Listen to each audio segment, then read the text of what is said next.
So, hello everyone, welcome back to the channel. So, I hope आप सब अच्छे होंगे. So, आज हम करने वाले हैं Statistics 2 का Week 9. Before we start, मैं कुछ बोलना चाहता हूँ आपसे. So, first of all, thank you so much. We are a family of more than 500 members now. It really means a lot to me personally. So, thank you so much. I'm grateful to each one of you. Thank you for the love and support you have been showing on us. The next thing is I was inactive from the last 4 months. उसके पीछे यही reason है कि मैं degree at the fastest pace complete करने की कोशिश कर रहा हूँ. So every time I have like 4 subjects and some projects, some OPPs, so time कम मिल पा रहा है. As soon as I enter BSc मैं फिर से YouTube पे फोकस ज़्यादा करने लगूँगा, बट अभी के लिए मैं थोड़ा YouTube पे फोकस कम ही करूँगा. So that was all. So 4 महीने बाद वीडियो बना रहा हूँ, तो शायद 5-10 मिनट मुझे सेटल इन होने के लिए लग सकते हैं. सो उतना बियर कर लेना, उसके बाद तो आपको पता ही है. ठीक है. सो एजेंडा आज हमारा फिर से सिमिलर होगा. करेंगे थ्योरी, लेटेस्ट 4 PYQs. सो अब आपका एक और टर्म कंप्लीट हो चुका है, तो उसके भी PYQs हमने ऐड कर लिए. That is December 2024, May 2024, Jan 2024 and September 23. So इनके हर क्वेश्चन, एक क्वेश्चन मैंने इसमें ऐड ऑन कर दिए हैं. आप सारे जाके चेक कर सकते हो. एक क्वेश्चन भी नहीं छोड़ा इन सारे पेपर्स से. ठीक है. सो क्वेश्चन कहाँ से आएगा? सो क्वेश्चन आएगा बायस, रिस्क, वेरिएंस है. हर पेपर में एक क्वेश्चन आता ही है, तो आपके पेपर में भी एक क्वेश्चन गारंटेड आएगा ही आएगा. ठीक है. सो एक क्वेश्चन तो आना ही आना है. Then coming to method of moments and maximum likelihood. So इस चैप्टर का जिस्ट भी यही है. ये दोनों सबसे इम्पॉर्टेंट टॉपिक है इस चैप्टर के. सो इन दोनों से मिला के टोटल 3 क्वेश्चंस आते हैं. कभी इससे 2 आते हैं, कभी इससे 2 आते हैं, और रेस्ट 1 से 1 आते हैं. सो टोटल दोनों से मिला के 3 क्वेश्चन आते हैं. तो टोटल इस चैप्टर से आपको 4 क्वेश्चन आएंगे. ठीक है. सो स्टार्ट करें, यही बताना था. चलो. सो पहले थोड़ी सी स्टोरी सुन लो. क्वेश्चन तो आपको पता ही है यार, मेरे से पढ़ रहे हो तो क्वेश्चन तो बनेंगे ही, बट उससे पहले हम ये चैप्टर पढ़ क्यों रहे हैं एक्चुअली, ये समझने की थोड़ा सा कोशिश करते हैं. ठीक है. सो स्टोरी ऐसी है कुछ कि सपोज आप एक टीचर हो एक स्कूल के, जिसमें 1000 स्टूडेंट्स हैं, और उनकी आपको हाइट नापना है. ठीक है. आपको average height of the school calculate करना है. ठीक है. सो 1000 स्टूडेंट्स आर अ लॉट. आप एक अकेले टीचर हो, तो आप 1000 स्टूडेंट्स की हाइट चेक नहीं कर पाओगे. सो आपने रैंडमली कुछ 100 स्टूडेंट्स सेलेक्ट करे और उनकी हाइट मेजर करी. Suppose these were the Heights of those 100 student. ठीक है. 155, 160, 162, something right. So these were the height of those 100 students. आपने इन 100 स्टूडेंट्स की हाइट कैलकुलेट करी. अब इसको आपने by using libraries, Python library, तो आपने इसको एक हिस्टोग्राम प्लॉट करा. हिस्टोग्राम कुछ ऐसा होगा. आपने सपोज एक हिस्टोग्राम प्लॉट करा. ठीक है. इन 100 वेरिएबल्स पे, इन 100 स्टूडेंट ऑफ हाइट पे है ना, और आपका कुछ ऐसा कर्व बना जो कि सपोज करो कि ये डिपिक्ट कर रहा है नॉर्मल को. ठीक है. नॉर्मल डिस्ट्रीब्यूशन को. सो ये जो कर्व आपने स्केच करा यूजिंग हिस्टोग्राम, ये सपोज करो एक नॉर्मल डिस्ट्रीब्यूशन फॉलो कर रहा है. ठीक है. सो अब आपको ये पता चल गया कि जो आपने 100 स्टूडेंट सेलेक्ट करे थे, ठीक है, ये नॉर्मल डिस्ट्रीब्यूशन फॉलो कर रहे हैं. ठीक है. सो आपका x क्या हो गया? x हो गया आपका normal mu comma sigma square. But क्या आपको इस 100 स्टूडेंट का अभी के लिए मीन पता है? अभी के लिए आपको इनका मीन नहीं पता. सिमिलरली क्या अभी के लिए आपको इनका वेरिएंस पता है? तो अभी के लिए आपको इनका वेरिएंस नहीं पता है. ठीक है. सो अब हम ये जो वेरिएबल्स है, ये जो पैरामीटर्स है, इनको एस्टिमेट करेंगे based on the sample that is available to us. एक और अच्छा एग्जांपल लेता हूँ. रुक जाओ, टेंशन क्यों लेते हो. सो करना क्या चाह रहे हैं हम? सपोज करो जोमेटो है. ठीक है. सो जोमेटो के बहुत सारे ऑर्डर्स होते हैं एवरीडे, राइट. सो कुछ जोमेटो की एक एक्चुअल एवरेज ऑर्डर वैल्यू होगी, है ना. जितने भी आज तक ऑर्डर्स हुए हैं जब से जोमेटो शुरू हुआ है टू टिल डेट, है ना, कुछ एवरेज ऑर्डर वैल्यू हुई होगी. जितने भी ऑर्डर्स हुए हैं, तो total number of orders divided by count of orders. तो सपोज कर लेते हैं उन सबका वैल्यू निकली है, एवरेज ऑर्डर वैल्यू 300 रुपीज. ठीक है. बट आप जानते हो कि रियल लाइफ सिनेरियोज इतने इजी नहीं होते हैं. ठीक है. सो इतना सारा जोमेटो कब से वर्क कर रहा है, तो इतना सारा डेटा स्टोर करना रियल लाइफ में पॉसिबल नहीं होता है. ठीक है. सो सपोज करो आप इतना सारा डेटा स्टोर नहीं कर पा रहे हो, है ना, या बहुत महंगा पड़ रहा है, तो आप क्या करोगे, इसमें से कुछ सैंपल लोगे, ठीक है। आपने जो इतना सारा डेटा आपके पास अवेलेबल था, इसमें से आपने कुछ सैंपल लिया, ठीक है।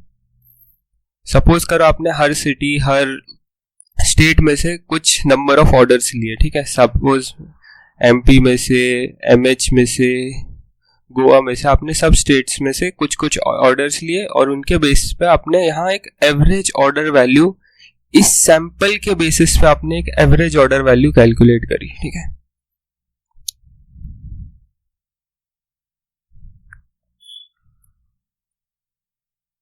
अब आप इस सैंपल के एवरेज ऑर्डर वैल्यू के बेसिस पे ये बोल रहे हो कि ये जो पूरा पॉपुलेशन है, कि पूरा जोमैटो के जितने भी आज तक ऑर्डर्स आए हैं उसकी एवरेज ऑर्डर वैल्यू, सपोज इसकी सैंपल की 290 रुपीज आई है, ठीक है।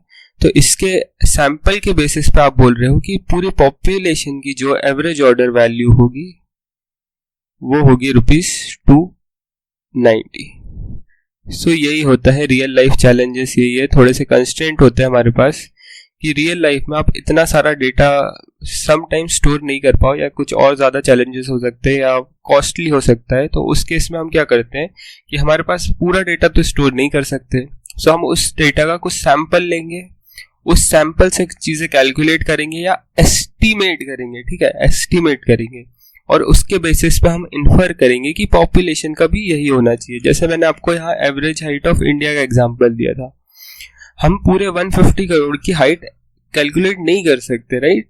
सो हम कुछ सैंपल लेंगे, हर स्टेट के कुछ लोगों को लेंगे, उनकी एवरेज हाइट कैलकुलेट करेंगे, और on that basis we will tell कि इंडिया की एवरेज हाइट इतनी होगी।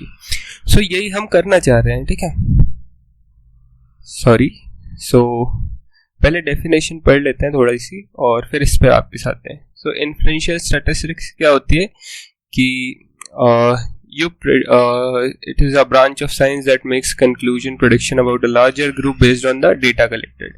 So आप small groups के data collect करते हैं और based on that आप infer करते हो कि population का भी estimate इतना ही होगा, ठीक है। और estimation को भी यही बोलते हैं हम कि आप एक सैंपल लेते हो और बेस्ड ऑन दैट सैंपल आप अप्रोक्सीमेट वैल्यू कैलकुलेट करते हो ऑफ द अननोन पैरामीटर्स। रुक जाओ एक सेकेंड, फिर से हम समझते हैं यहाँ जाके, टेंशन मतलब एग्जाम्पल से सबको समझ आएगा, अभी तो सिर्फ स्टोरी सुना रहा हूँ। जैसे कि आपको यहाँ पता चला कि ये 1000 स्टूडेंट्स है, उसमें से आपने 100 स्टूडेंट्स का सैंपल लिया, ठीक है। आपने 100 स्टूडेंट्स का सैंपल लिया, अब 100 स्टूडेंट्स को प्लॉट करना इज ईजियर देन 1000 स्टूडेंट्स को प्लॉट करना, ठीक है।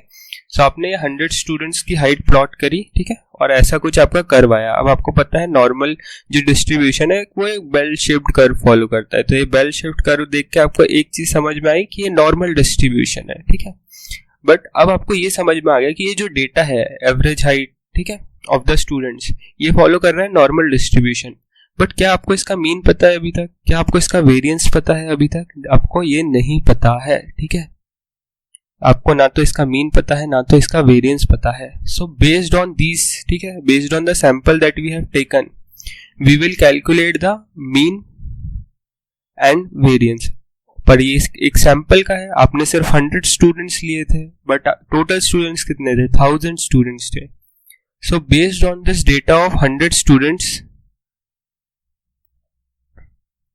आप इन्फर करोगे कि पॉपुलेशन दैट इज 1000 स्टूडेंट्स की भी एवरेज हाइट यही होगी, ठीक है।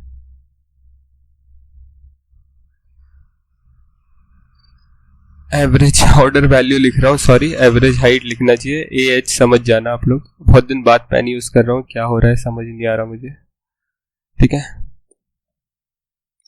और मुझे एक सेकेंड दो, मैं ये पेन ठीक करके आता हूँ, क्या प्रॉब्लम है इसमें, ठीक है। सो आप एक सैंपल लोगे इन नटशेल। अगर मुझे आपको चीज़ें बताना है तो रियल लाइफ में बहुत सारे कंस्ट्रेंट होते हैं, या तो चीज़ें कॉस्टली होती है, या तो हमारे पास इतनी स्पेस अवेलेबल नहीं है कि हम इतना सारा डेटा स्टोर कर सके। सो हम उसका कुछ सैंपल लेते हैं, बेस्ड ऑन द सैंपल चीज़ें एस्टिमेट करते हैं, ठीक है। क्योंकि आपके पास रियल लाइफ में आपके पास डेटा ही होगा। अगर आप सोचो कि आप कोई शॉप ऑपरेट करते हो, ठीक है, आपके पास लेट से आइसक्रीम शॉप है, ठीक है, सो आपके पास उसका रोज का डेटा आ रहा है, ठीक है। अब आपको नहीं पता इसमें उसका मीन क्या है, उसका सिग्मा स्क्वायर क्या है, दैट इज वेरिएंस क्या है, ठीक है। सो आप उसको, आपके पास रोज 1000 ऑर्डर्स आ रहे हैं, ठीक है। सो आप 1000 ऑर्डर्स को लेट से अच्छे से स्टोर नहीं कर पा रहे हो, बिल मैनेज नहीं कर पा रहे हो, तो आप उसमें से सपोज करो आपने 100 बिल्स लेना शुरू करा है एवरीडे, और उसके बेसिस पे आपने प्लॉट करी डिस्ट्रीब्यूशन, और उसके बेसिस पे आपने समझा कि वो क्या तो वो नॉर्मल फॉलो कर रहा है या बाइनोमियल फॉलो कर रहा है या कोई भी अदर डिस्ट्रीब्यूशन फॉलो कर रहा है, और उस सैंपल के बेसिस पे आपने इन्फर कर लिया कि आपका पॉपुलेशन का भी एवरेज एस्टिमेट इतना ही होगा। सो इसी को बोलते हैं एस्टिमेट, कि सैंपल के बेसिस पे आप पॉपुलेशन को एस्टिमेट करना चाह रहे हो, ठीक है। So just give me a second, मैं थोड़ा सा पेन सही कर लूँ और फिर हम आगे की बात करते हैं। Sorry for the disturbance guys. So हमने क्या देखा कि हम सैंपल के बेसिस पे जो भी हमारा डिस्ट्रीब्यूशन आएगा उसके जो पैरामीटर्स है, that is mean, sigma square, variance, probability, इनको एस्टिमेट करेंगे, ठीक है। So let's take an example and try that. So suppose करो आप एक कॉइन को फ्लिप कर रहे हो 10 टाइम्स, और आप उसमें हेड बोल दे रहे हो 1, वेरियस टेल्स को बोल दे रहे हो 0, एंड लेट्स सपोज कर लेते हैं कि ये बर्नौली डिस्ट्रीब्यूशन फॉलो कर रहा है, ठीक है। So it is following Bernoulli distribution with probability p। सो आपको पता ही है रियल लाइफ में अगर एक फेयर कॉइन होता है, ठीक है, सो उसकी प्रोबेबिलिटी कितनी होती है, हेड की भी 0.5, टेल की भी 0.5। बट हमें यहाँ क्या करना है कि ये सारे जो डिस्ट्रीब्यूशन है, सपोज ये आपका x1 टॉस होगा, ये x2 टॉस होगा, ये x3 टॉस होगा, ये x4 टॉस होगा, सिमिलरली ये x10 टॉस होगा।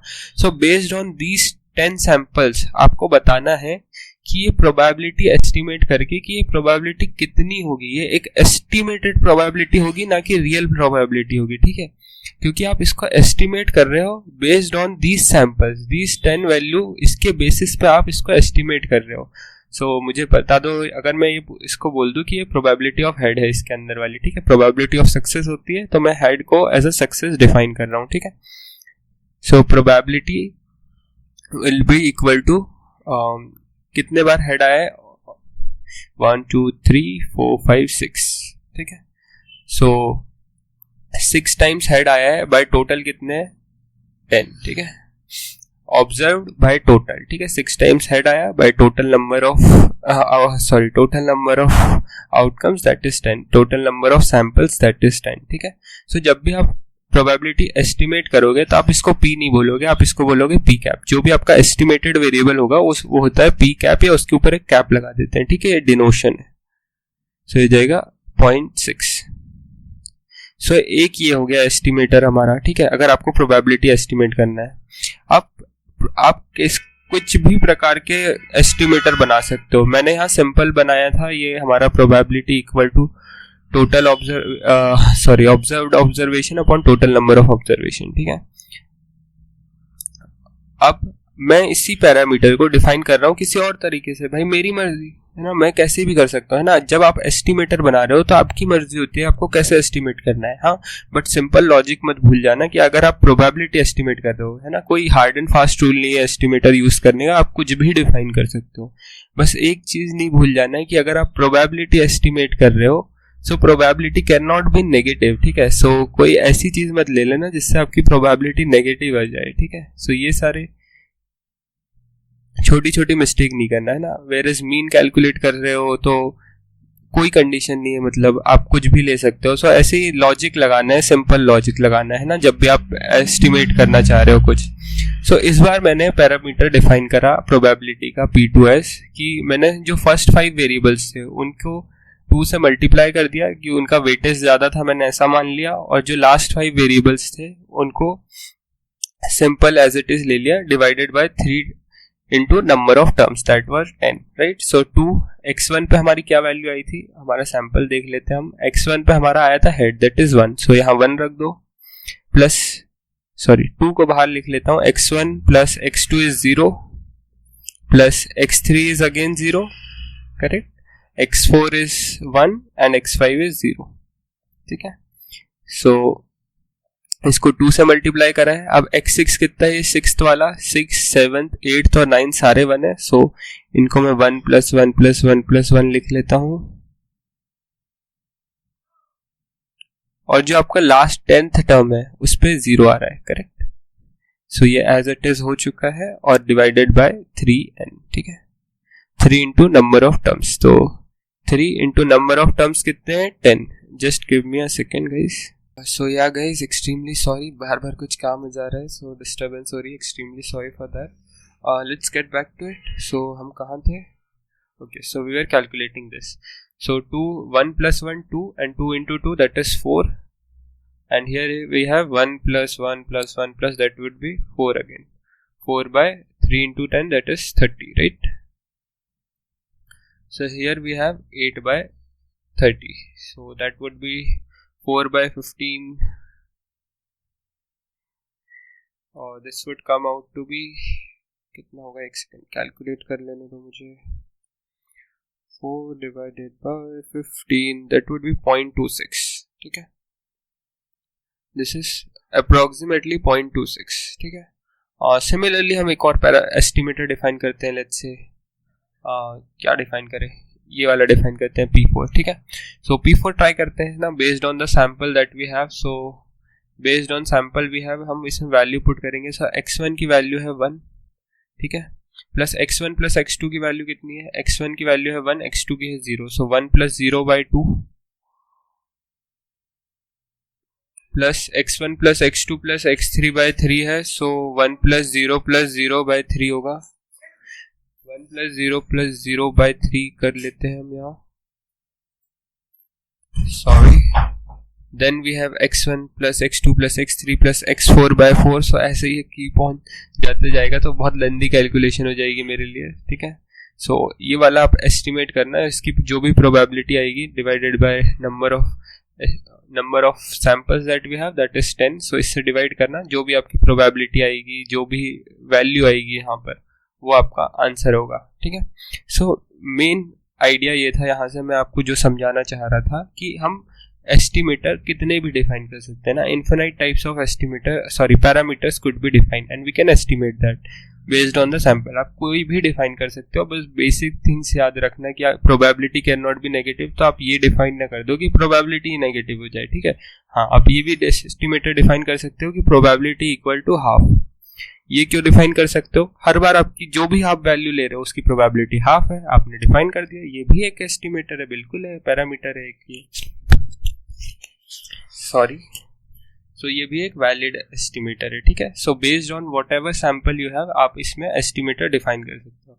अब आपको मालूम है कि एक फेयर कॉइन की जो प्रोबेबिलिटी है वो होती है 0.5। हमने यहाँ 3-4 पैरामीटर लिए, ठीक है, दैट इज ये वाला हमने एस्टिमेटर लिया, देन सेकेंड वाला लिया। सो इनको पैरामीटर्स बोलते हैं, जो भी आपके वेरिएबल्स होते हैं, और इनको एस्टिमेट करते हैं तो उनको एस्टिमेटर बोलते हैं ना। तो वन और मोर थिंग सेम ही होता है, मैं आगे आपको समझा दूंगा, छोटा सा माइन्यूट सा डिफरेंस होता है इनमें। तो जो इसको P1 बोल लेते हैं। तो ये आपका फर्स्ट जो एस्टिमेटर है उसने वैल्यू दी आपको प्रोबेबिलिटी की 0.6, ठीक है। जो आपका सेकंड एस्टिमेटर है इसको बोल देते हैं P2, तो इसने आपको प्रोबेबिलिटी की वैल्यू दी 0.26। और जो ये थर्ड या फोर्थ जो भी एस्टिमेटर आएगा, जो भी इसकी वैल्यू आएगी, आप वो देख लेना, ठीक है। सो जो हमारी रियल वैल्यू थी, रियल वैल्यू क्या थी 0.5, ठीक है। आप कॉइन टॉस करते हो तो जो रियल वैल्यू होगी वो होगी आपकी 0.5, ठीक है। अगर एक फेयर कॉइन है तो प्रोबेबिलिटी ऑफ हेड होता है 0.5। जो आपने एस्टिमेट करा तो एक तो आया 0.6, एक आया 0.26, तो कौन सा हमारे रियल वैल्यू के ज्यादा क्लोज है? P1 is more closer than P2 from the real value। 0.5 के 0.6 ज्यादा पास है देन 0.5 के 0.26, ठीक है। सो यहाँ से हम क्या बोल सकते हैं कि P1 is better estimator than P2, ठीक है।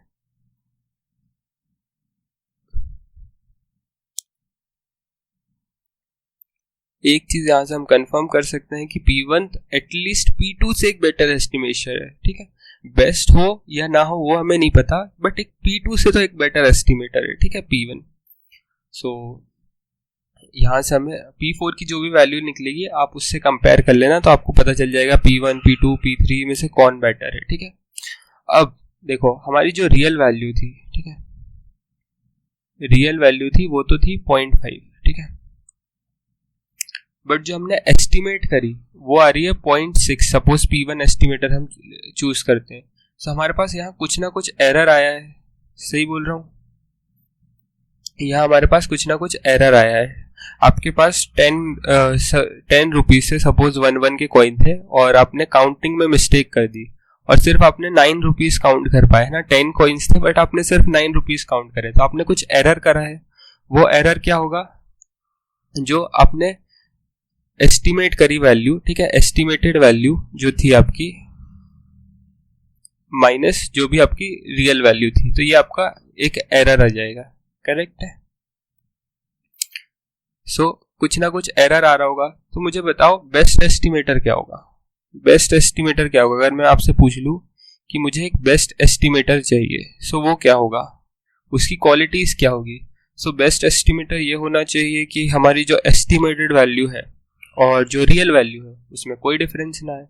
अगर मेरी रियल प्रोबेबिलिटी थी 0.5 एक फेयर कॉइन की, और जो मैंने एस्टिमेटर यूज करके एस्टिमेट करी वो भी आ जाती है अगर 0.5, तो उसमें कोई एरर ही नहीं है। सो क्या होना चाहिए? आपकी एस्टिमेटेड वैल्यू और रियल वैल्यू अगर सेम आती है, मतलब एरर जो है वो 0 आना चाहिए। ठीक है? सो बेस्ट, ये अभी हम और डीप में पढ़ेंगे, बट मैं अभी आपको सिर्फ स्टोरी के बेसिस पे एक आइडिया देना चाह रहा हूँ कि इस चैप्टर में हम करने क्या वाले हैं। सो एरर शुड बी 0, ठीक है। और वेरिएंस पे भी एक कंडीशन होती है, वो मैं थोड़ा सा आगे आपको बता दूंगा। मैं आपको थोड़ा यहाँ कंफ्यूज नहीं करना चाह रहा हूँ, ठीक है। सो और एज यू नो, सपोज अभी हमारे पास 10 कॉइन्स थे और इसमें हमारे पास 6 हेड आए थे और 4 टेल आए थे, है ना। सो यहाँ आपके पास प्रोबेबिलिटी, एस्टिमेटेड प्रोबेबिलिटी कितनी आएगी? 6/10 दैट इज 0.6, ठीक है। सपोज करो आपके पास 500 कॉइन है, ठीक है, और 400 हेड आ रहे हैं, ठीक है, और 100 टेल्स आ रहे हैं, ठीक है। सो अब आपकी जो प्रोबेबिलिटी एस्टिमेटेड होगी वो होगी 400/500, सो 4/5 दैट इज, नहीं यार ये तो और बेकार हो गया, रुक जाओ।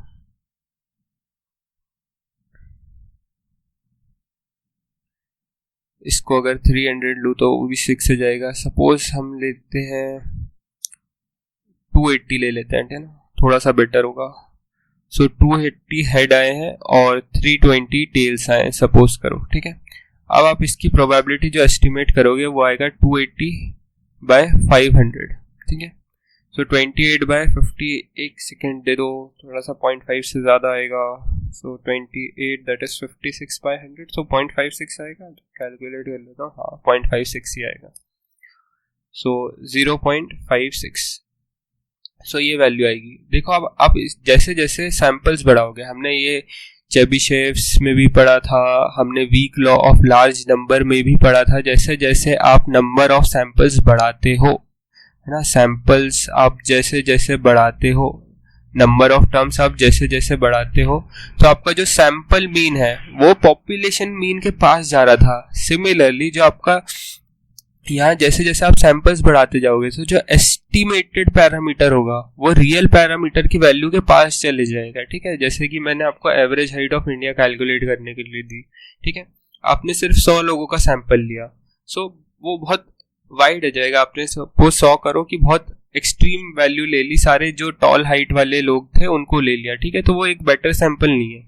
जैसे जैसे आप सैंपल बढ़ाओगे, suppose 1 crore, 100 crore, let's say 150 crore, जितना पास आप रियल वैल्यू के पहुंचते जाओगे, जैसे जैसे आपके सैंपल्स इंक्रीज करने लगेंगे वैसे ही आप क्लोज टू पॉपुलेशन पहुंचते जाओगे, ठीक है, क्लोज टू पॉपुलेशन, ठीक है। जैसे जैसे आप नंबर ऑफ सैंपल्स इंक्रीज करोगे वैसे ही वैसे आपकी जो एस्टिमेटेड पैरामीटर की वैल्यू है वो रियल पैरामीटर के वैल्यू के इक्वल आ जाएगी, ठीक है। सो यही एक स्टोरी थी। यहाँ तक अभी तक हमने कुछ भी नहीं करा है, सिर्फ हमने एक आइडिया लिया है कि इस चैप्टर में हम करने क्या वाले हैं, ठीक है।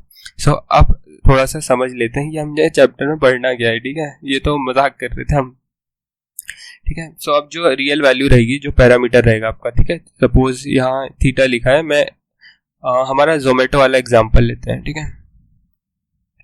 सो मैंने बोला था इसके पूरे आज तक जितने भी ऑर्डर्स करे हैं उसकी कुछ एवरेज ऑर्डर वैल्यू निकलेगी।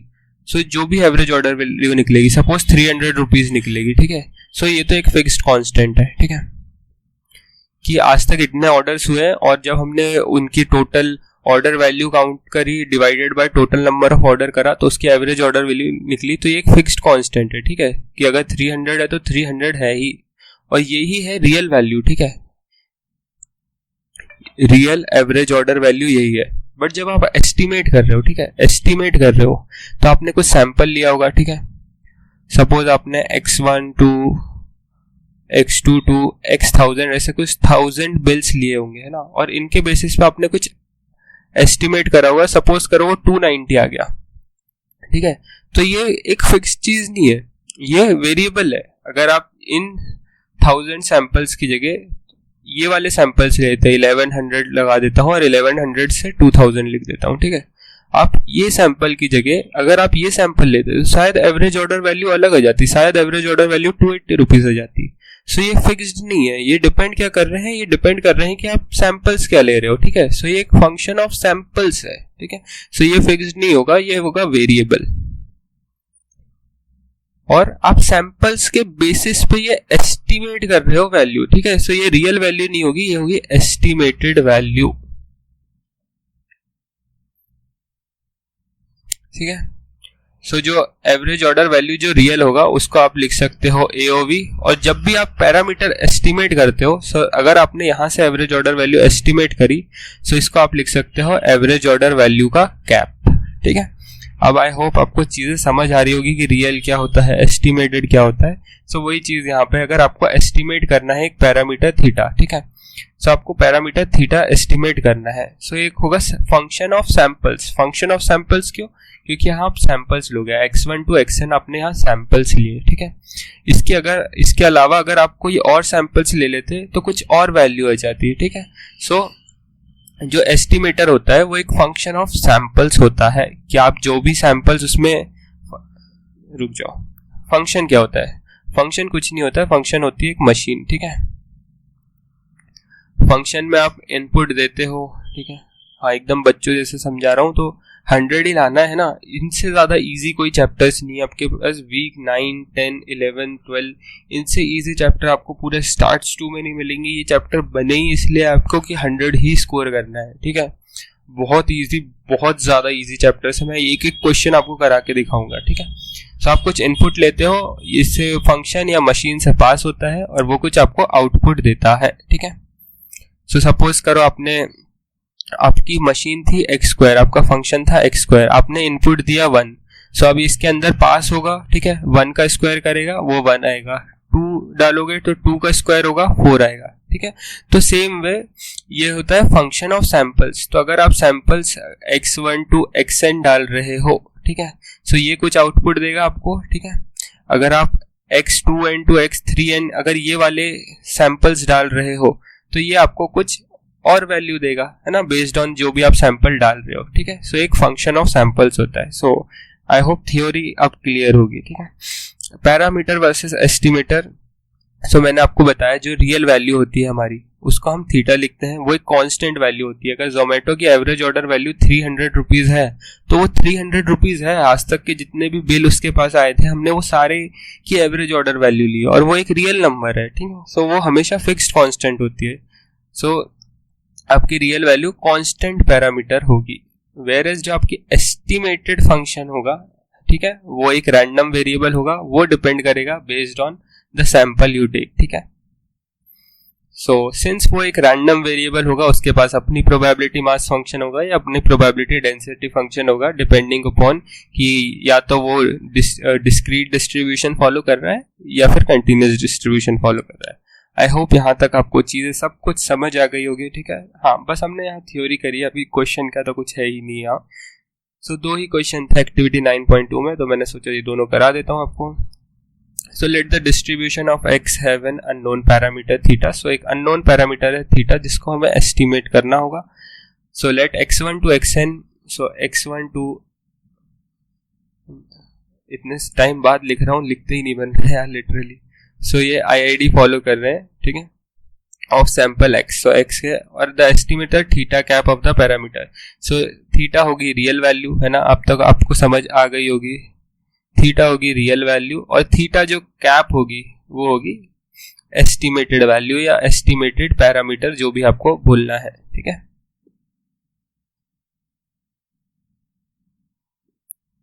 So the estimator theta cap. So estimator क्या है? एस्टिमेटर एक फंक्शन ऑफ सैंपल्स होता है. मैंने अभी आपको बताया कि इसके अंदर आप x1, x2 और ये सारे xn जो भी सैंपल, जिस भी सैंपल पुट करोगे उसके बेसिस पे आपका आंसर आएगा. अगली बार सोचो, मैंने इसी एस्टिमेटर में इतने सारे मुझे नहीं रखना था, सिर्फ मैंने x1 और x2 रखा. सो इसके बेसिस पे ये जो एस्टिमेटेड वैल्यू आएगी, ठीक है. सो दोनों के आंसर्स डिफरेंट आएंगे. सो जो हमारा एस्टिमेटर होता है वो होता है एक फंक्शन ऑफ सैंपल्स, ठीक है. So let distribution x follows an unknown parameter theta. वही सेम क्वेश्चन है. Which of the following can be an estimator for the parameter theta. So theta एक पैरामीटर है, अननोन पैरामीटर है. कौन से estimator हो सकते हैं अब बताओ. सो थीटा का एस्टिमेटर x1 हो सकता है, बिल्कुल हो सकता है, क्यों नहीं हो सकता. इन्फिनाइट एस्टिमेटर हो सकते हैं, कुछ भी एस्टिमेटर हो सकता है, ठीक है.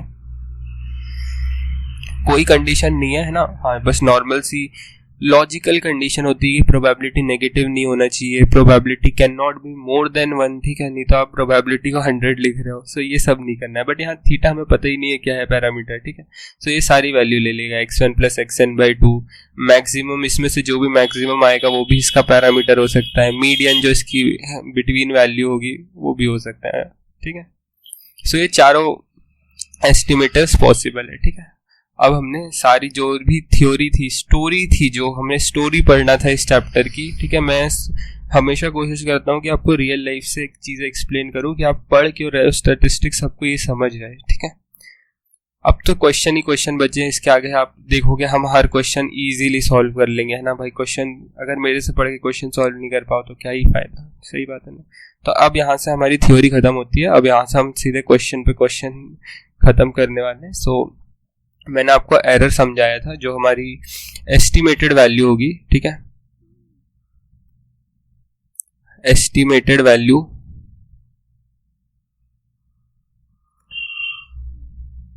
माइनस जो रियल वैल्यू होगी, यही हमारा एरर होगा. करेक्ट है. आपकी हाइट थी 150 सेंटीमीटर, ठीक है. आपने हाइट कैलकुलेट, आपकी रियल हाइट है 150 सेंटीमीटर, आपने कैलकुलेट कर ली, एस्टिमेट कर ली 162. सो एरर कितना है? जो आपने एस्टिमेट करी थी 162 माइनस जो आपकी रियल थी, ठीक है. सो वैसे ही यहाँ भी एरर है, ठीक है. सो वैसे ही यहाँ भी एरर आएगा, ठीक है. सो एरर कैसे रिप्रेजेंट करते हैं? Error is equal to theta cap that is estimated value minus theta that is real value, ठीक है. सो एरर का यही फॉर्मूला है. आप ऐसे याद रखो या थीटा कैप में याद रखो, वो आपकी मर्जी है. Error equal to estimated value minus real value. But आपको इसको एक मैथमेटिकली प्रेजेंट करना है, तो मैथमेटिकली इसको ऐसा लिखा जाता है, probability mod of error is greater than delta. और आप चाहते हो कि जो प्रोबेबिलिटी की, एरर की प्रोबेबिलिटी है, ये होना चाहिए close to 0.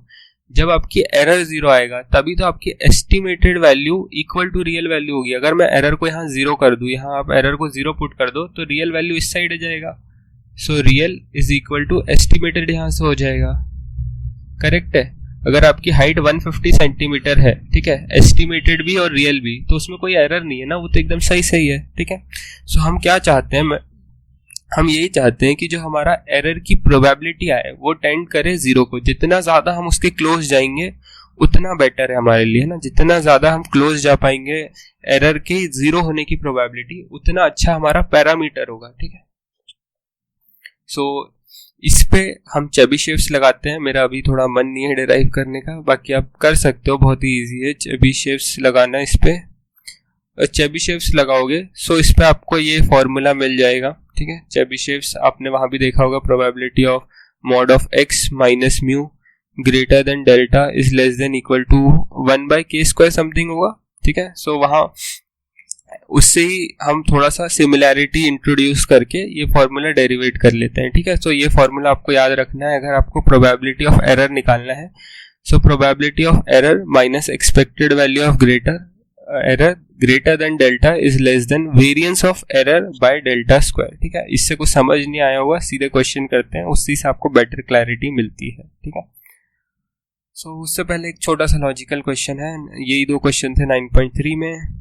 So let theta be an unknown parameter. So 3 type के आपने पैरामीटर एस्टिमेटर डिफाइन करे हैं, θ1 कैप, θ2 कैप, θ3 कैप, ठीक है. फॉर पैरामीटर थीटा एस्टिमेट करना चाह रहे हो आप, है ना। एस्टिमेट क्या करना चाह रहे हो आप, थीटा एस्टिमेट करना चाह रहे हो फ्रॉम n सैंपल्स, कुछ n सैंपल्स होंगे आपके पास, ठीक है। x1 to xn मान लेते हैं, कुछ n सैंपल्स होंगे, है ना। थोड़ा जूम इन कर लेता हूँ, मेरे को लिखते नहीं बन रहा है। सो ये पहला एस्टिमेटर है थीटा 1 कैप, ये वही आपका एरर के फॉर्मूले में वैल्यू रख के दिए है ना। ये थीटा 2 कैप का है और ये थीटा 3 कैप का है। अब हमें इसमें से बताना है which of the three can be assumed to be a good estimator. So इसमें कुछ न्यूमेरिकली सॉल्व नहीं करना है, हमें बताना है कौन सा गुड एस्टिमेटर होगा। सो मैंने आपको एक चीज बताई थी, जैसे जैसे आप सैंपल्स, ठीक है, samples that is number of samples increase करने लगते हो, you get close to the population, है ना। और जितना आप क्लोज टू पॉपुलेशन जाओगे उतना अच्छा पैरामीटर होगा। अगर आपकी हाइट 150 सेंटीमीटर है, पहले आप average height of India, sorry एक जन की नहीं, एवरेज हाइट ऑफ इंडिया अगर 150 सेंटीमीटर है, आपने सिर्फ 100 लोग लिए, फिर जैसे जैसे आपने 1 करोड़ पीपल लिए, 10 करोड़ पीपल लिए, 100 करोड़ पीपल लिए, जैसे जैसे आप सैंपल्स बढ़ाते जाओगे तो आपकी जो एस्टिमेटेड पैरामीटर होगा वो रियल पैरामीटर के पास चले जाएगा। सो आपको यहाँ सिर्फ n that is number of samples एक ही ऑप्शन में दिख रहा है, दैट इज थीटा 2, है ना। इसमें नंबर ऑफ सैंपल्स नहीं है, इसमें नंबर ऑफ सैंपल्स नहीं है, बट इस फंक्शन में नंबर ऑफ सैंपल्स है ना। तो जैसे जैसे आप n इंक्रीज करते जाओगे, आपकी ये जो एस्टिमेटेड पैरामीटर थीटा कैप 2 है वो थीटा के पास पहुंचने लगेगी। सो इन तीनों में से सबसे अच्छा पैरामीटर कौन सा है, वो है थीटा 2 कैप, ठीक है। कोई भी छोटे से छोटा डाउट हो आप टाइम स्टैम्प के साथ पूछ लेना, ठीक है। हाँ, अब थोड़ा सा न्यूमेरिकल सॉल्व करते हैं। मुझे फॉर्मूले याद नहीं रहते हैं, इसलिए मैंने यहाँ सारा हमारा पेपर के शीट निकाल के रखी है ताकि हम यहाँ से फॉर्मूले यूज़ कर सकें, ठीक है। सो यहाँ दिया है let x1 to xn be IID, so x1 to x2 to till xn is an IID which is following Poisson mu, ठीक है। ये आपको दिया है, ये पेन से मुझे लिखते नहीं बन रहा है, या तो मेरी प्लेस चेंज हो गई है तो मुझे आदत नहीं है ऐसे लिखने की, ठीक है। सो ये आपको, और अननोन पैरामीटर क्या है, ऑब्वियसली एक ही पैरामीटर है दैट इज म्यू। सो यही एक अननोन पैरामीटर है। अब हमें इसे एस्टिमेट करना है ना, estimate of mean. So mu क्या है, मीन है, ठीक है। सो अब हमें इसे एस्टिमेट करना है, तो एस्टिमेटेड क्या आएगा, म्यू कैप आएगा। तो उन्होंने ऑलरेडी गिवन दे दिया ये फंक्शन कि आपको एस्टिमेट करना कैसे है, mu cap that is x1 plus x2 plus x3 till xn by n, और यूज चेबीशेव्स इनइक्वालिटी। मैंने बताया था आपको वो फॉर्मूला चेबीशेव से ही डिराइव होता है, find the minimum value of n, ठीक है। और ये सच दैट ये हमें दे रखा है। सो हमें क्या दे के रखा है, प्रोबेबिलिटी ऑफ एरर, ठीक है, is greater than root of mu by 10 less than equal to 0.01। अरे यार ये क्यों नहीं लिखा रहा, just give me a second guys, ठीक है। सो सॉरी गाइस, पता नहीं क्या प्रॉब्लम थी, पेन वर्क नहीं कर रहा था। So I have finally change the nib, let's just hope that it works. I hope कि अब ये वर्क कर जाए, अब इतनी प्रॉब्लम ना दे। सो हम फॉर्मूला कॉपी कर लेते हैं पहले तो यहाँ से, probability mod of error minus expected value of error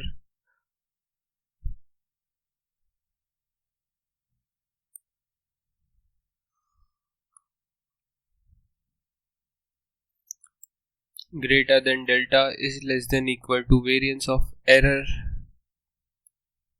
divided by delta square, ठीक है। सो ये हमारा फॉर्मूला है। अब हमें चाहिए क्या क्या, यहाँ एरर क्या होता है सबसे पहले तो मुझे ये बताओ। सो एरर होता है estimated value minus real value. So हम एस्टिमेट किसको कर रहे हैं, हम यहाँ ये म्यू पैरामीटर को एस्टिमेट कर रहे हैं।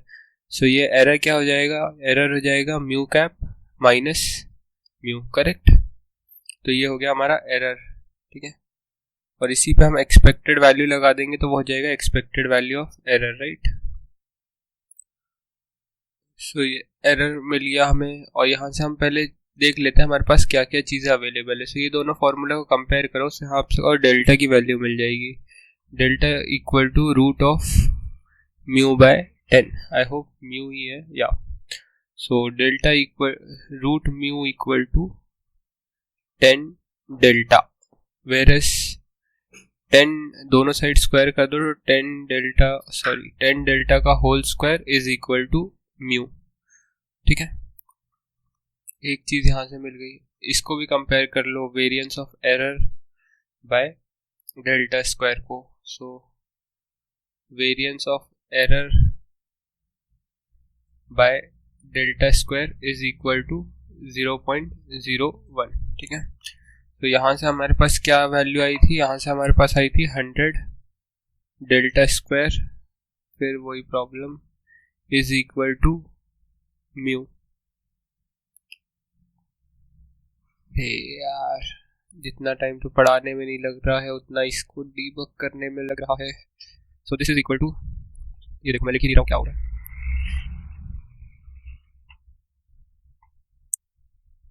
Sorry guys, I just hope it works now. So let's see, 100 delta square equal to mu तक हम पहुंच गए थे, ठीक है।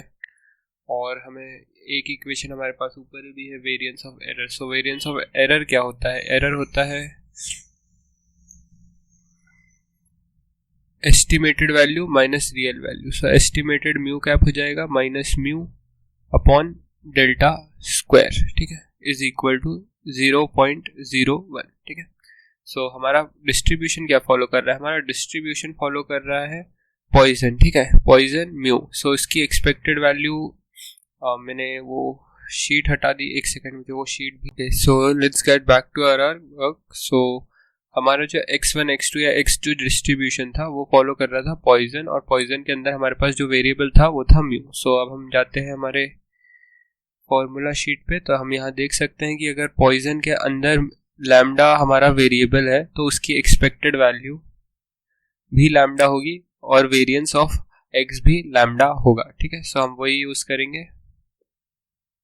सो जो इसका मीन होगा, जो म्यू होगा वो भी म्यू होगा, और जो वेरिएंस होगा वो भी म्यू होगा, ठीक है। बट ये एक वेरिएबल का है, या तो x1 या तो x2 या तो x3 या तो x4 या तो सबका, ठीक है।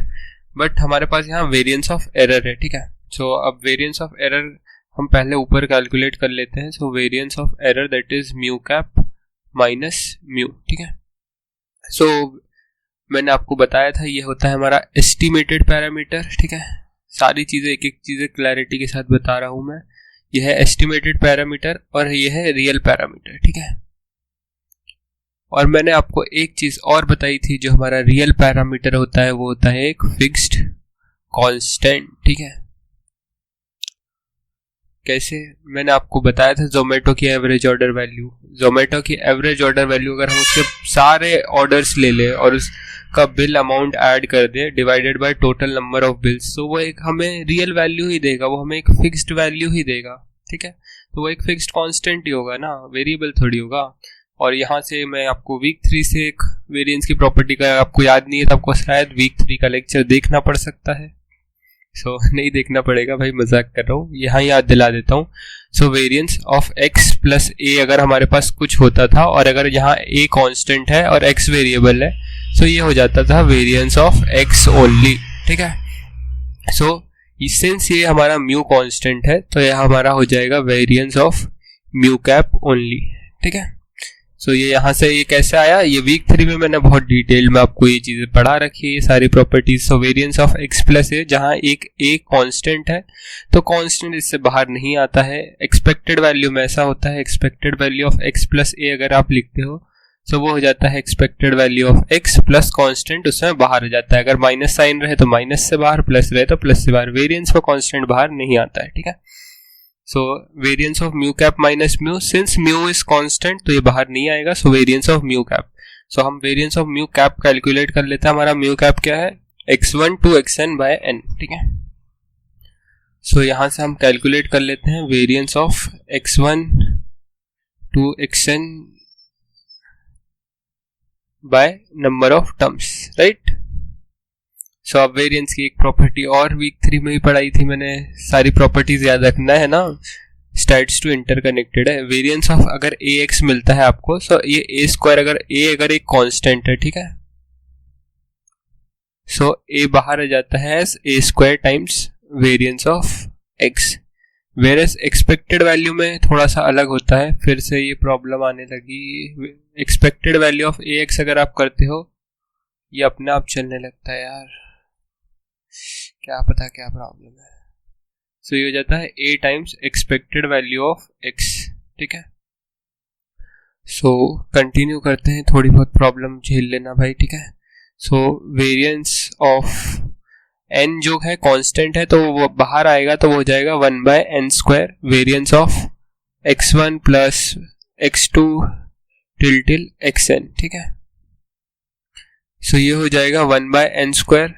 अब सिंस ये सारे जो हमारे x1 x2 xn सारे IID है, सही बोल रहा हूँ, सारे IID है, सिंस ये इंडिपेंडेंट एंड आइडेंटिकली डिस्ट्रीब्यूटेड है, तो आप वीक 3 की एक और प्रॉपर्टी लगा सकते हो। लाइट चली गई, just give me a second, let me refresh it. So variance of x1 plus variance of x2 all the way till variance of xn, ठीक है। ये आप तभी लगा सकते हो जब आपका इंडिपेंडेंट हो वेरिएबल्स, ठीक है। और सिंस आइडेंटिकली भी डिस्ट्रीब्यूटेड है, तो आप सबको सेम लिख सकते हो, या तो variance of x1 plus variance of x1 plus variance of x1 लिख लो, या तो variance of xn plus variance of xn plus variance of xn लिख लो, कोई दिक्कत नहीं है, ठीक है। सो 1/n² वेरिएंस ऑफ x1 लिख लेता हूं मैं, और कितने टाइम्स है, 1 2 टिल n टाइम्स, है ना। तो नंबर ऑफ टाइम्स कितने हैं, नंबर ऑफ टाइम्स n है। सो एक n से यहाँ एक n कट जाएगा, और यहाँ आपके पास हो जाएगा वेरिएंस ऑफ x1/n, ठीक है।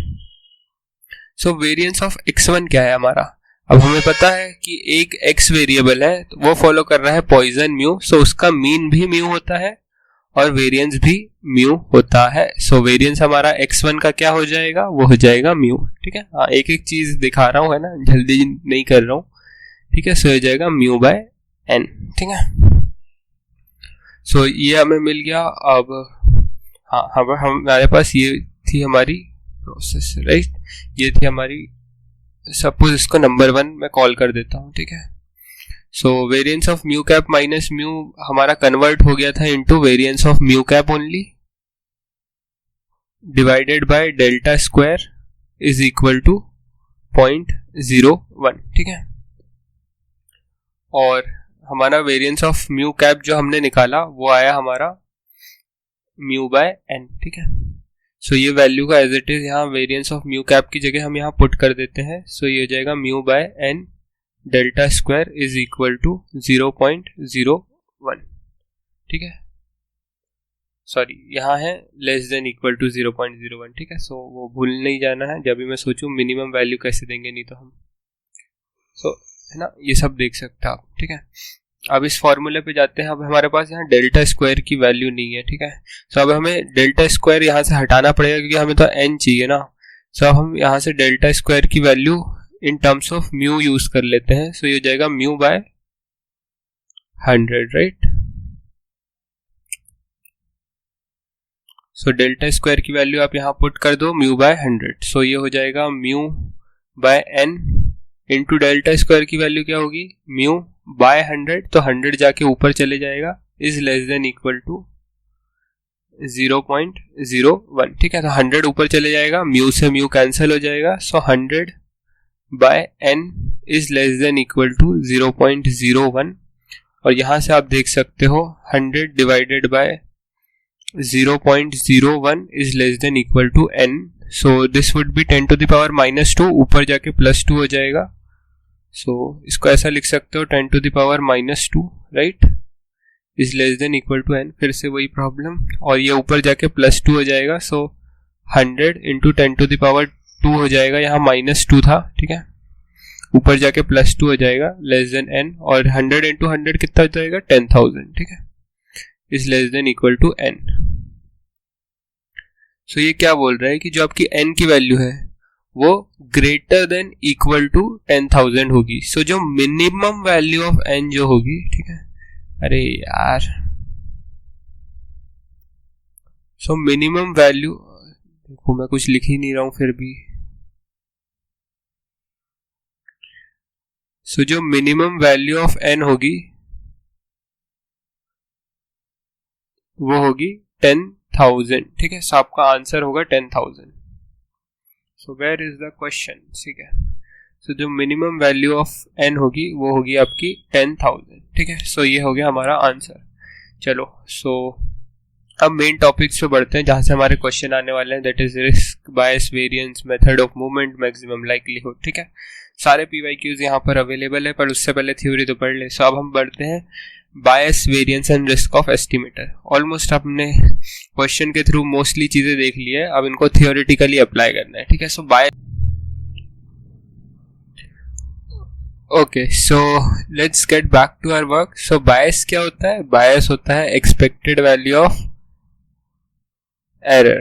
ठीक है, अब एरर क्या होता है? एरर होता है हमारी estimated value minus real value. So suppose आपका थीटा पैरामीटर है, सो उसकी एस्टिमेटेड वैल्यू माइनस उसकी रियल वैल्यू, सो उसका एक्सपेक्टेड वैल्यू जब आप लेते हो उसी को हम बोलते हैं बायस। ठीक है, so bias is nothing but expected value of error. ठीक है, अगर आपका एरर है थीटा कैप माइनस थीटा और आप उसकी एक्सपेक्टेड वैल्यू ले लेते हो तो वही आपको देता है बायस। सो एक बार यहाँ फॉर्मूला में लिख देता हूं, bias of your estimated parameter comma real parameter is equal to expected value of theta cap minus theta. ठीक है, अब आपको पता है ये रियल वैल्यू है और रियल वैल्यू होती है एक फिक्स्ड कांस्टेंट। ठीक है, सो यहां से हम वीक 3 की एक प्रॉपर्टी फिर से लगाएंगे, expected value of x plus a. अगर ये एक a कांस्टेंट है, so expected value of x plus a हो जाता था, करेक्ट। सो यहां हम वही लगाने वाले हैं, that is expected value of theta cap, तो एक वेरिएबल है तो वो इसके अंदर ही रहेगा, माइनस थीटा बाहर आ जाएगा। ठीक है, सो ये आपके पास एक बायस का फॉर्मूला बन गया है, bias of theta cap comma theta is equal to expected value of theta cap minus theta. ठीक है, अब हमारे पास बायस आ गया है। अब दो चीजें हो सकती है यहां से, या तो एस्टिमेटर जो हमने एस्टिमेट करा वो हो सकता है बायस्ड या हो सकता है अनबायस्ड। ठीक है, सो अब हम वो चीज देख लेते हैं। सो दो चीज यहां से देख लेते हैं हम, बायस्ड की क्या कंडीशन है और अनबायस्ड की क्या कंडीशन है। ठीक है,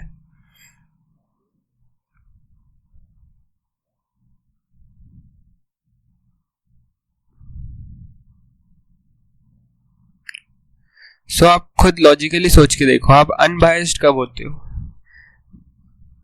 आप अनबायस्ड जब होते हो जब आप बिना किसी के कंट्रोल में आए या बिना किसी चीज पर डिपेंड करे अपना ओपिनियन एक्सप्लिसिटली मेंशन कर पाते हो, है ना, जो जैसा है वैसा उसको मेंशन कर पाते हो।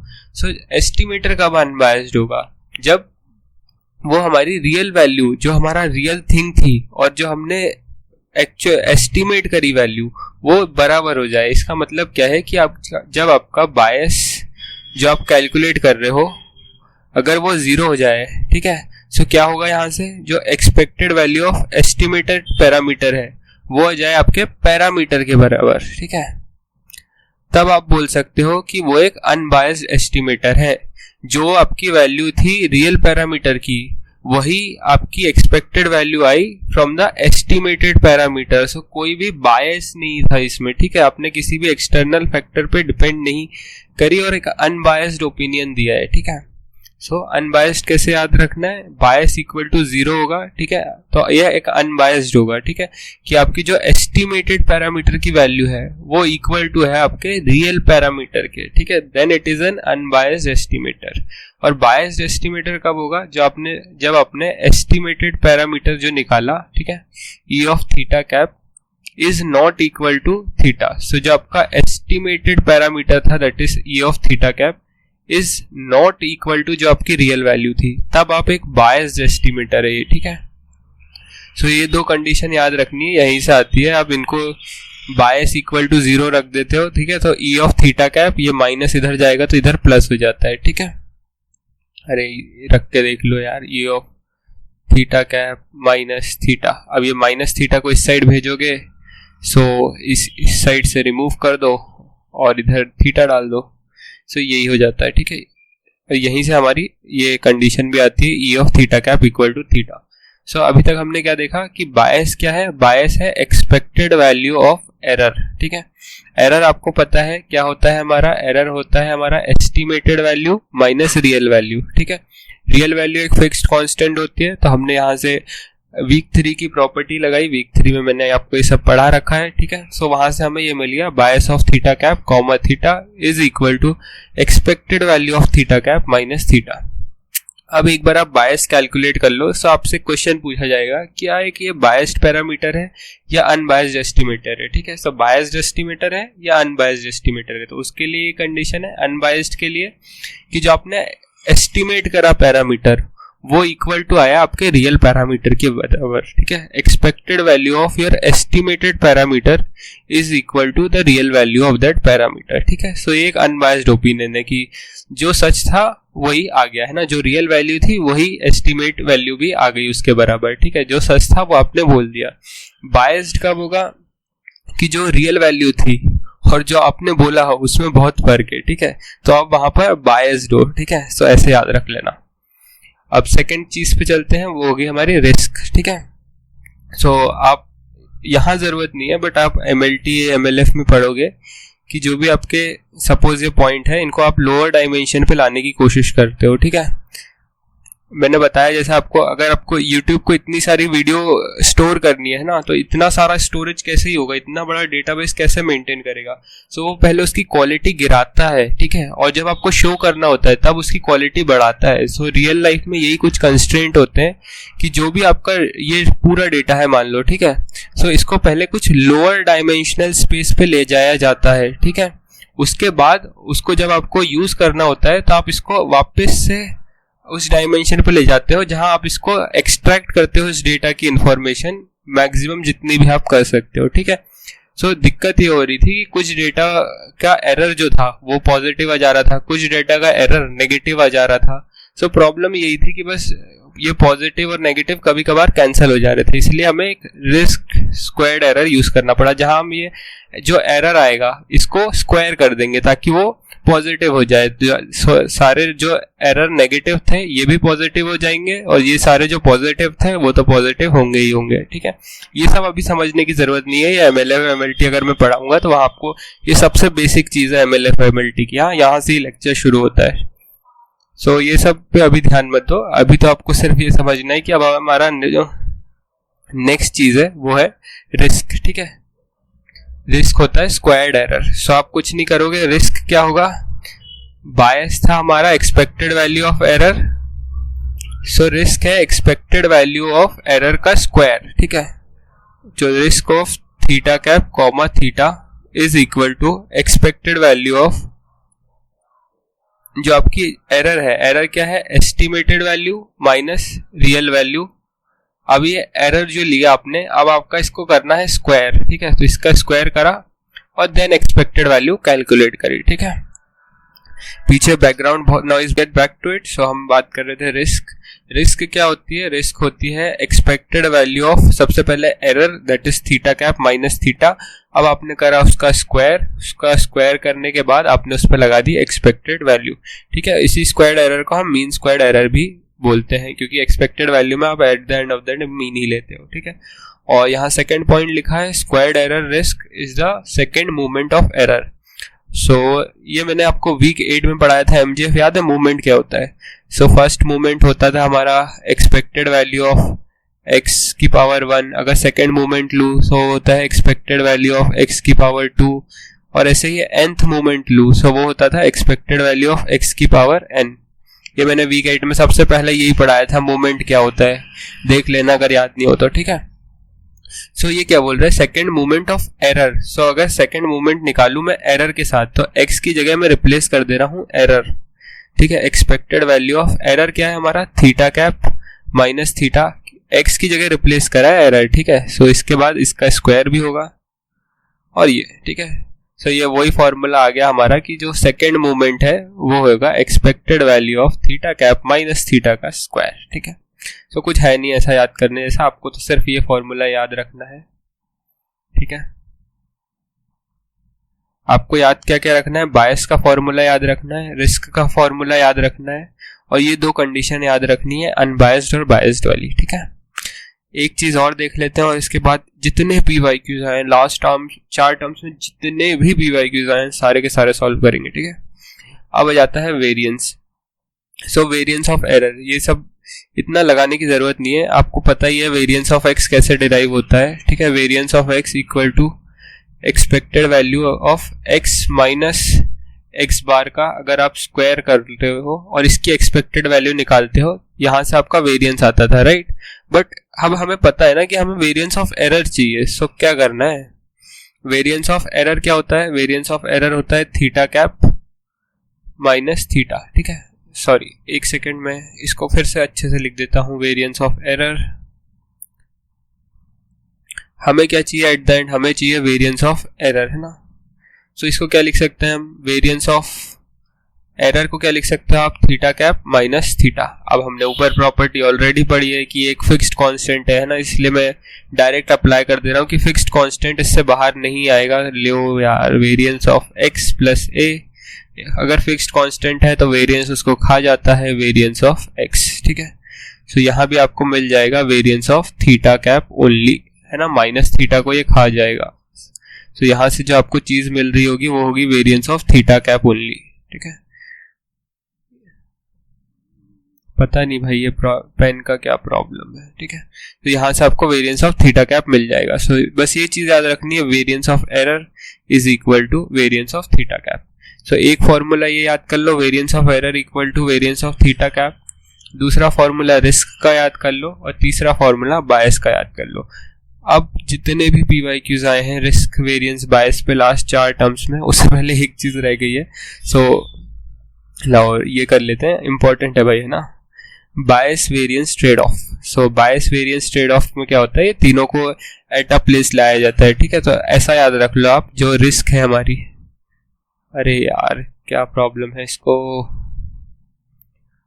जो हमारी रिस्क होगी वो होगी इक्वल टू जो हमने बायस कैलकुलेट करेंगे उसका स्क्वायर प्लस वेरिएंस, ठीक है। मैं तो ऐसे ही याद रखता हूँ, ऐसे थीटा कैप बीटा कैप याद मत रखा करो, ठीक है। सो जो हमारी रिस्क होगी वो होगी बायस का स्क्वायर प्लस थीटा कैप। सो पहले हम बायस कैलकुलेट करेंगे, उसका स्क्वायर प्लस वेरिएंस, ठीक है। So risk equal to bias का स्क्वायर प्लस वेरिएंस। एक बार फिर से अच्छे से लिख देता हूँ, ठीक है, नहीं तो प्रॉब्लम नहीं होना चाहिए आपको। ये देखो भाई अपने आप काम कर रहे हैं। So risk is equal to bias का स्क्वायर प्लस वेरिएंस। बस ये 4 फॉर्मूले याद रखना है। अब देखो कितने सारे क्वेश्चन आए, अब सारे क्वेश्चन हम करते हैं, ठीक है। हाँ, सो मैंने ऑर्डर में ही जमा दिए, आप वेरीफाई कर सकते हो क्वेश्चन। ये 1 by 1 आपके डिक्रीजिंग ऑर्डर में है। तो ये आपके सबसे recent term debt is December 2024 का क्वेश्चन है। आप क्रॉस चेक कर लेना, वेरीफाई कर लेना प्लीज, ठीक है। सो हमें दिया है कि consider 2 एस्टिमीटर T1 and T2 with the following properties, और T1 का ही बायस दे रखा है, T1 का वेरिएंस दे रखा है, और सब में देखो हमें रिस्क पूछ रखा है सारे ऑप्शन में। सो मैंने अब भी आपको पढ़ाया है, risk is equal to bias का स्क्वायर प्लस वेरिएंस, ठीक है। सो पहले हम रिस्क ऑफ T1 निकाल लेते हैं, ठीक है। So risk of T1 is equal to bias, अरे यार फिर प्रॉब्लम, बायस ऑफ T1 का square plus variance of T1, ठीक है। सो बस एज इट इज यहाँ वैल्यू पुट कर दो यार, आंसर निकाल लो। सो रिस्क ऑफ, भाई क्या करूं इसके लिए, बायस ऑफ T1 क्या है 1 by n, बट क्या सिर्फ हमारे पास बायस ऑफ T1 है, नहीं, उसका स्क्वायर है, ठीक है। प्लस वेरिएंस ऑफ T1 क्या है, वो है 1 by n का स्क्वायर, ठीक है। सो ये भी है 1 by, ये हो जाएगा 1 square by n square, that is 1 by n का स्क्वायर हो जाएगा ये भी, और ये भी है हमारे पास 1 by n square ऑलरेडी। सो ये टोटल कितना हो जाएगा, ये हो जाएगा total 2 by n square। So risk of T1 क्या आ गई हमारे पास, रिस्क ऑफ T1 आ गई 2 by n square। सो ये आंसर सही होगा और ये वाला गलत होगा, ठीक है। अब हमसे risk of, similarly risk of T2 पूछा है, तो रिस्क ऑफ T2 भी जल्दी से निकाल लेते हैं। So risk of T2 is equal to bias of T2 का square plus variance of T2, ठीक है। सो बायस ऑफ T2 क्या है, minus mu upon n plus 1, ठीक है। सो बायस ऑफ T2 है minus mu upon n plus 1, और इसका स्क्वायर, ठीक है, बायस का स्क्वायर लेना है। प्लस वेरिएंस क्या है T2 का, वेरिएंस ऑफ T2 है n sigma square upon n plus 1 का whole square, n sigma square upon n plus 1 का होल स्क्वायर, ठीक है। सो बस सॉल्व कर लो यार, और क्या है इसमें। सो माइनस म्यू का स्क्वायर हो जाएगा प्लस म्यू, ठीक है, माइनस म्यू ऐसा बटेगा ना यार, माइनस म्यू का होल स्क्वायर, सो ये माइनस म्यू का स्क्वायर हो जाएगा म्यू स्क्वायर ओनली, राइट। सो हो जाएगा म्यू स्क्वायर अपॉन नीचे क्या हो जाएगा n प्लस 1 का होल स्क्वायर, ठीक है, plus n sigma square upon n plus 1 का होल स्क्वायर, ठीक है। सिंस डिनोमिनेटर सेम है दोनों का n प्लस 1 का होल स्क्वायर, सो हम एलसीएम ले लेते हैं, तो mu square plus n sigma square upon n plus 1 का होल स्क्वायर, ठीक है। सो ये आपका आंसर होगा n sigma square plus mu square upon n plus 1 का स्क्वायर, हाँ करेक्ट है। सो आप इससे मैच कर लो, ठीक है। सो ये क्वेश्चन था हमारा बायस वेरिएंस ट्रेड ऑफ पे, रिस्क बायस वेरिएंस जो भी उसको बोलते हैं, ठीक है, उस पर हमारा क्वेश्चन था। अब हम सेकेंड क्वेश्चन पे आते हैं, दैट इज हमें गिवन है that x1 to x1 x2 x3 till xn follow कर रहा है एक्सपोनेंशियल डिस्ट्रीब्यूशन, और वो एक IID है, ठीक है। सो ये सारे हैं एक IID, और ये फॉलो कर रहे हैं एक्सपोनेंशियल ऑफ लैम्डा। ये देखो अपने आप करने लगता है भाई, ये क्या पता क्यों।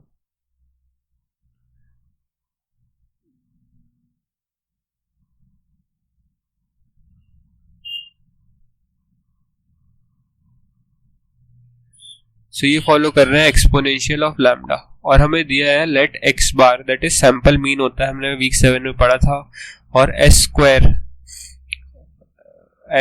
दैट इज सैंपल वेरिएंस, ये भी हमने वीक 7 में पढ़ा था। अब हमें बताना है both x bar and s square are biased estimator, unbiased estimator, या कौन सा बायस्ड है या कौन सा अनबायस्ड है, हमको बताना है, ठीक है।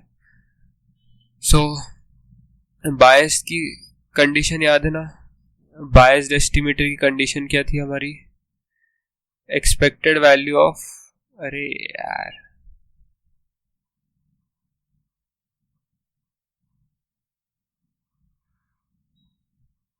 Expected value of estimated parameter. So हमारा पहला एस्टिमेटेड पैरामीटर क्या है, एक्स बार है, ठीक है। आर बायस्ड एस्टिमेटर ऑफ क्या, हम एस्टिमेट क्या कर रहे हैं, हम मीन कर रहे हैं, सॉरी लैम्डा एस्टिमेट कर रहे हैं ना।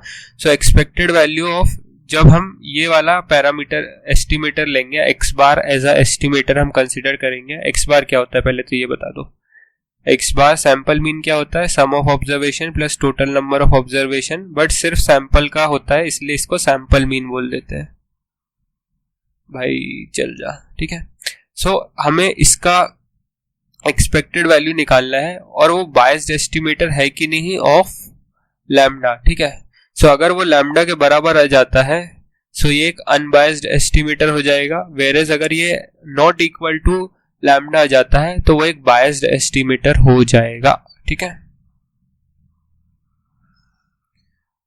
सो ये मैंने लिखा है, तो ये होगी अनबायस्ड की कंडीशन, ठीक है, कि जो आपने एस्टिमेट करा फ्रॉम सैंपल मीन, आपको क्या पैरामीटर क्या एस्टिमेट करना है, आपको लैम्डा एस्टिमेट करना है ना, बेस्ड ऑन एक्स बार, ठीक है। एक्स बार आपका जैसे मैं P1 P2 P3 चूज कर रहा था ना, वैसे ही आपने यहाँ एक्स बार चूज करा, और उसके बेसिस पे आप एस्टिमेट कर रहे हो, क्या एस्टिमेट कर रहे हो आप, लैम्डा एस्टिमेट कर रहे हो। सो आपकी जो यहाँ से एस्टिमेटेड लैम्डा आएगा, और अगर वो रियल लैम्डा के बराबर हो जाता है तो वो एक अनबायस्ड है, जो सच था आपने वो बता दिया, जो रियल वैल्यू थी वही आ गई आपकी एस्टिमेटेड वैल्यू भी, और अगर नॉट इक्वल टू आता है तो अनबायस्ड बोल देंगे भाई, हमारी सॉरी अगर नॉट इक्वल टू आता है तो बायस्ड बोल देंगे, ठीक है। सो जल्दी से यहाँ इस पे रख देते हैं एक्सपेक्टेड वैल्यू पे, एक्सपेक्टेड वैल्यू ऑफ एक्स बार हो जाएगा x1 plus x2 all the way till xn upon n, ठीक है। सो ये हो जाएगा x, सो आपको वीक 3 से एक प्रॉपर्टी पता ही है, अगर ये IID हो तो आप इनको अलग अलग कर सकते हो। एक्सपेक्टेड वैल्यू में IID होने की जरूरत नहीं है, ये भी याद रखना, ठीक है। एक्सपेक्टेड वैल्यू का आप हमेशा सेपरेट आउट कर सकते हो, वेदर दे आर इंडिपेंडेंट और नॉट, ठीक है। सो सिंस ये IID भी है तो सबको एक्सपेक्टेड वैल्यू ऑफ x1 बोल दे रहा हूँ। सो expected value of x1, expected value of x1 और ये लास्ट वाला भी एक्सपेक्टेड वैल्यू ऑफ x1। सो हो जाएगा n times expected value of x1 upon n, ठीक है, सही है। अब एक्सपेक्टेड वैल्यू ऑफ, मुझे ये बताओ कि एक्सपेक्टेड वैल्यू ऑफ x1 क्या होगी। सो हमारा सैंपल क्या फॉलो कर रहा है, हमारा सैंपल फॉलो कर रहा है x1, x2, xn सारे IID और वो फॉलो कर रहे हैं exponential of lambda. So expected value of lambda का डिस्ट्रीब्यूशन हम देख के आ जाते हैं। सो कहाँ है हमारा एक्सपोनेंशियल डिस्ट्रीब्यूशन। तो यहाँ देख लो एक्सपोनेंशियल डिस्ट्रीब्यूशन ऑफ लैम्डा और उसकी एक्सपेक्टेड वैल्यू होती है 1/λ के बराबर, ठीक है। सो यहाँ से हम बोल सकते हैं एक्सपेक्टेड वैल्यू ऑफ x1 ले लो, x2 ले लो, x3 ले लो, xn ले लो, कोई भी ले लो, वो होगी 1/λ, ठीक है। सो यहाँ से आपका n से n कैंसिल हो गया और expected value of x1 I 1/λ। But हमारा रियल एस्टिमेटर क्या था, हमारा रियल एस्टिमेटर था एस्टिमेटर ऑफ लैम्डा, ठीक है। So this expected value of x bar should have been equal to this lambda, not 1/λ, ठीक है। तो इस सबको होना चाहिए था इक्वल टू लैम्डा, ठीक है। तो जो आपने कैलकुलेट करा, जो आपने एस्टिमेट करा, वो आया 1/λ, बट जो रियल वैल्यू है वो है लैम्डा। सो ये दोनों इक्वल नहीं है, ठीक है। सिंस ये इक्वल नहीं है सो आप एक बायस्ड एस्टिमेटर हो, ठीक है, आपने बायस्ड हो, जो रियल था आपने वो सच नहीं बताया, आपने थोड़ा सा मिर्ची मसाला डाल के बता दिया, ठीक है। सो आई होप ये समझ आया होगा। अब सिमिलरली एस स्क्वायर का भी निकालना है हमें। सो एस स्क्वायर, आई होप आप सैंपल वेरिएंस भूले नहीं होंगे, नहीं तो वीक 7 पे जाके देख लेना, ठीक है। सैंपल वेरिएंस क्या होता है, xi माइनस x बार का होल स्क्वायर, ठीक है। इस पे सबमेशन लगाना पड़ेगा आपको, कहाँ से कहाँ तक जा रहे हैं। तो हमारे वेरिएबल कहाँ से जा रहे हैं, x1 से xn तक।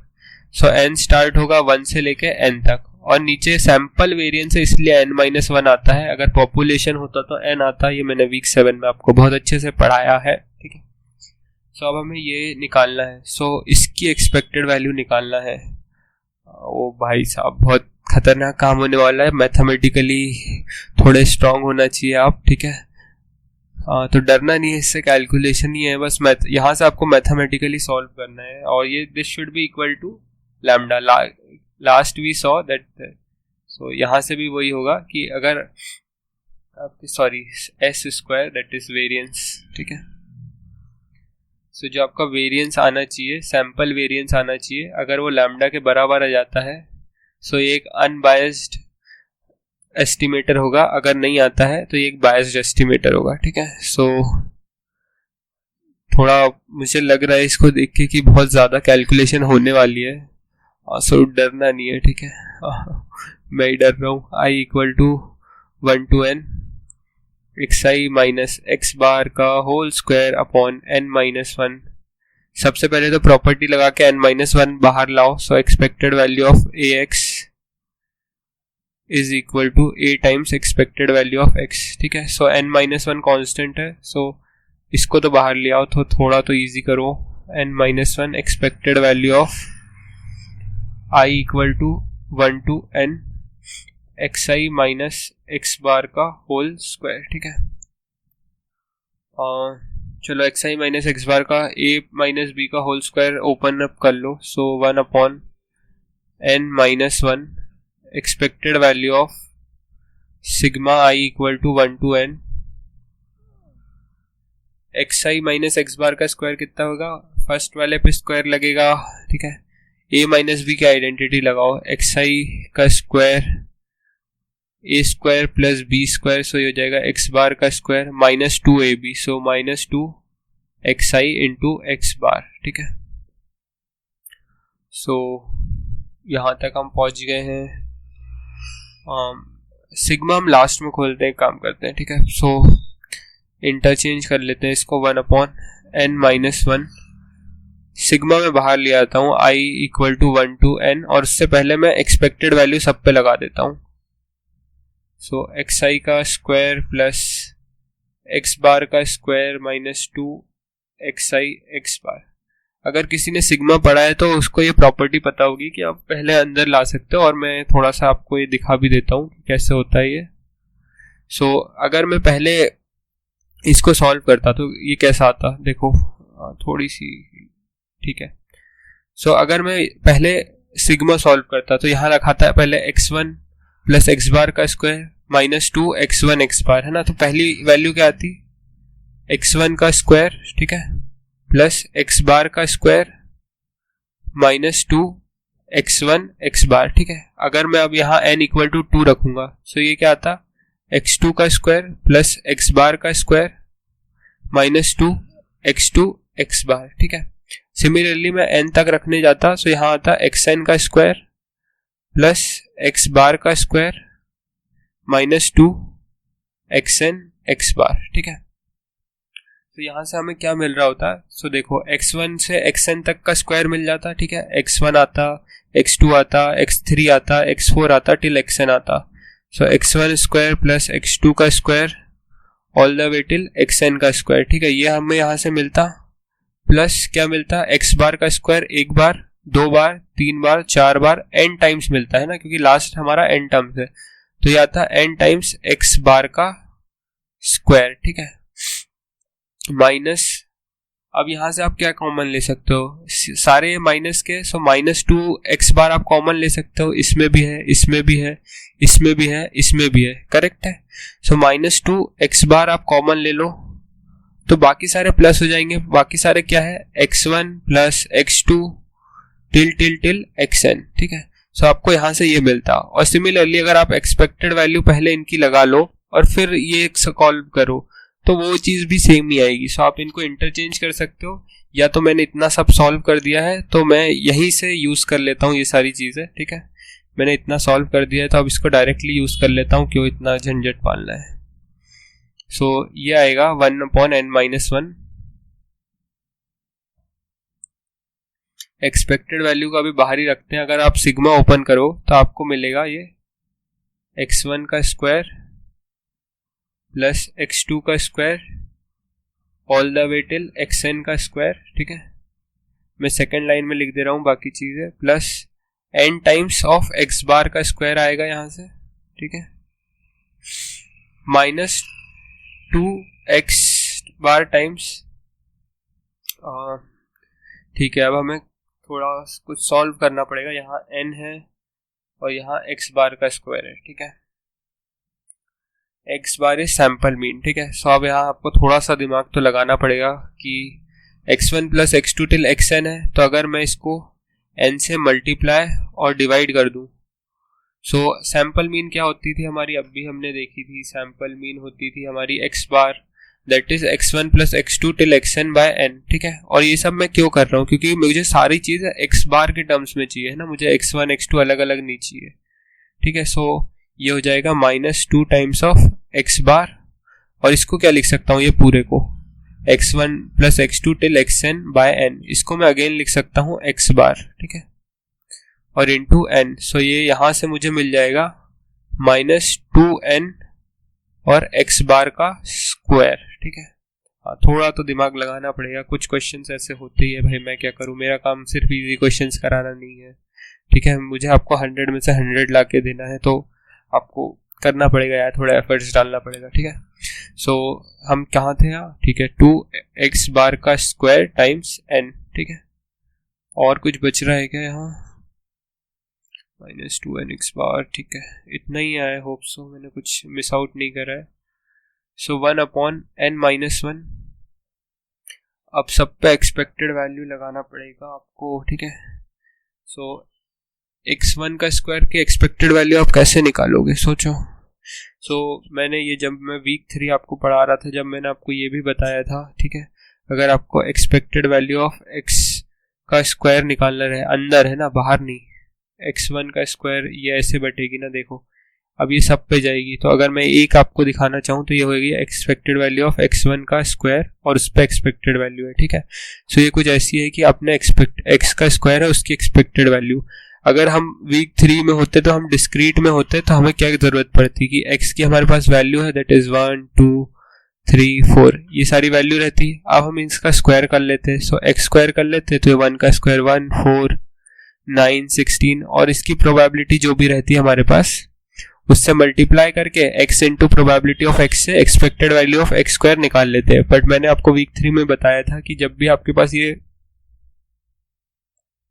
वैल्यू ऑफ x अवेलेबल नहीं हो तो आपको एक्सपेक्टेड वैल्यू ऑफ x का स्क्वायर अगर निकालना होता है, आप कैसे निकालोगे?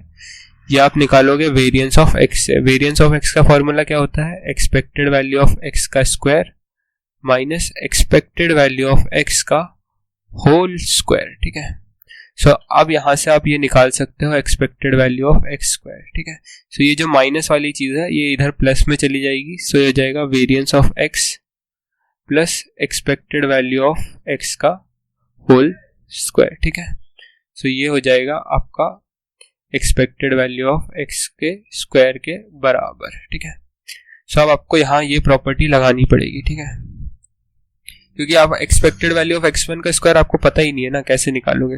और यहाँ देख लो, ये देखो ये लिखा है m nx बार का स्क्वायर, इसको अगर m मान लो तो यहाँ लिखा है -2x बार का स्क्वायर इंटू n, सो ये हो जाएगा 2m। ठीक है, सो m माइनस 2m कितना होता है? m होता है ना, तो वो भी थोड़ा सा सिंप्लीफिकेशन कर लेना। So let's solve further.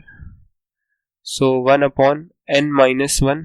ठीक है, एक्सपेक्टेड वैल्यू ऑफ x1 का स्क्वायर जब लिखोगे सो ये आएगा variance of x1 plus expected value of x1 का होल स्क्वायर। ठीक है, सो मैं एक लाइन बढ़ा देता हूँ आपके लिए। सो एक्सपेक्टेड वैल्यू ऑफ x1 का square plus expected value of x2 का स्क्वायर। ठीक है, हाँ भाई इजी क्वेश्चन नहीं है, 1-2 तो हार्ड रहेंगे यार पेपर में। ठीक है, कभी कभार 1-2 आ ही जाते हैं, क्या कर सकते हैं। ठीक है, प्लस m माइनस 2m हो जाएगा, माइनस m है ना, तो प्लस नहीं आएगा, माइनस आएगा, माइनस n, यहाँ सोच लो ऐसा है कि 1 लिखा है, सो 1 माइनस 2 हो जाएगा -1n और x बार का होल स्क्वायर। ठीक है, यहाँ से हमें ये मिला है और 1/n-1, इसलिए मैं पहले सिग्मा नहीं खोल रहा था। अब मुझे इन सब की वैल्यू रखनी पड़ेगी, तो मैं किसी एक की रखूंगा। ठीक है, और सबकी नहीं रखूंगा, इसलिए मैं वेरिएंस बाद में सिग्मा बाद में खोलने की सोच रहा था। सो वेरिएंस ऑफ x1 और इसके साथ क्या आएगा? Plus expected value of x1 का होल स्क्वायर, है ना, नॉट x स्क्वायर का expected value, expected value of x1 और इसका होल स्क्वायर। सिमिलरली ये जाएगा till variance of xn plus expected value of xn का होल स्क्वायर। ठीक है, minus n times x bar का होल स्क्वायर। ठीक है, सो इतना सब कुछ हमें मिल गया है। अब हमारे पास क्या अवेलेबल है और क्या नहीं है वो देखना पड़ेगा हमें। ठीक है, सो हमारा x1 x2 till xn follow कर रहा था एक्सपोनेंशियल डिस्ट्रीब्यूशन, और एक्सपेक्टेड वैल्यू ऑफ x1 हमने जो निकाली थी वैसे ही expected value of x2, expected value of xn, ये सारे होंगे 1/λ। ठीक है, सो ये एज इट इज हमें 1/λ यहाँ पुट करना पड़ेगा सब में। और यहाँ तक हम आ ही गए तो यहाँ से मुझे बता दो variance of x1 also. So variance of x1 कितना होगा? चलो शीट पे चलो हमारी। सो अगर एक्सपोनेंशियल डिस्ट्रीब्यूशन है उसके अंदर लैम्डा है तो उसका वेरिएंस होगा 1/λ का स्क्वायर। ठीक है, अब समझ आ रहा है सारी चीजें हमारी लैम्डा में कैसे जा रही है। सो ये होगा 1/λ का स्क्वायर। ठीक है, चलो आ जाओ वापस यहाँ।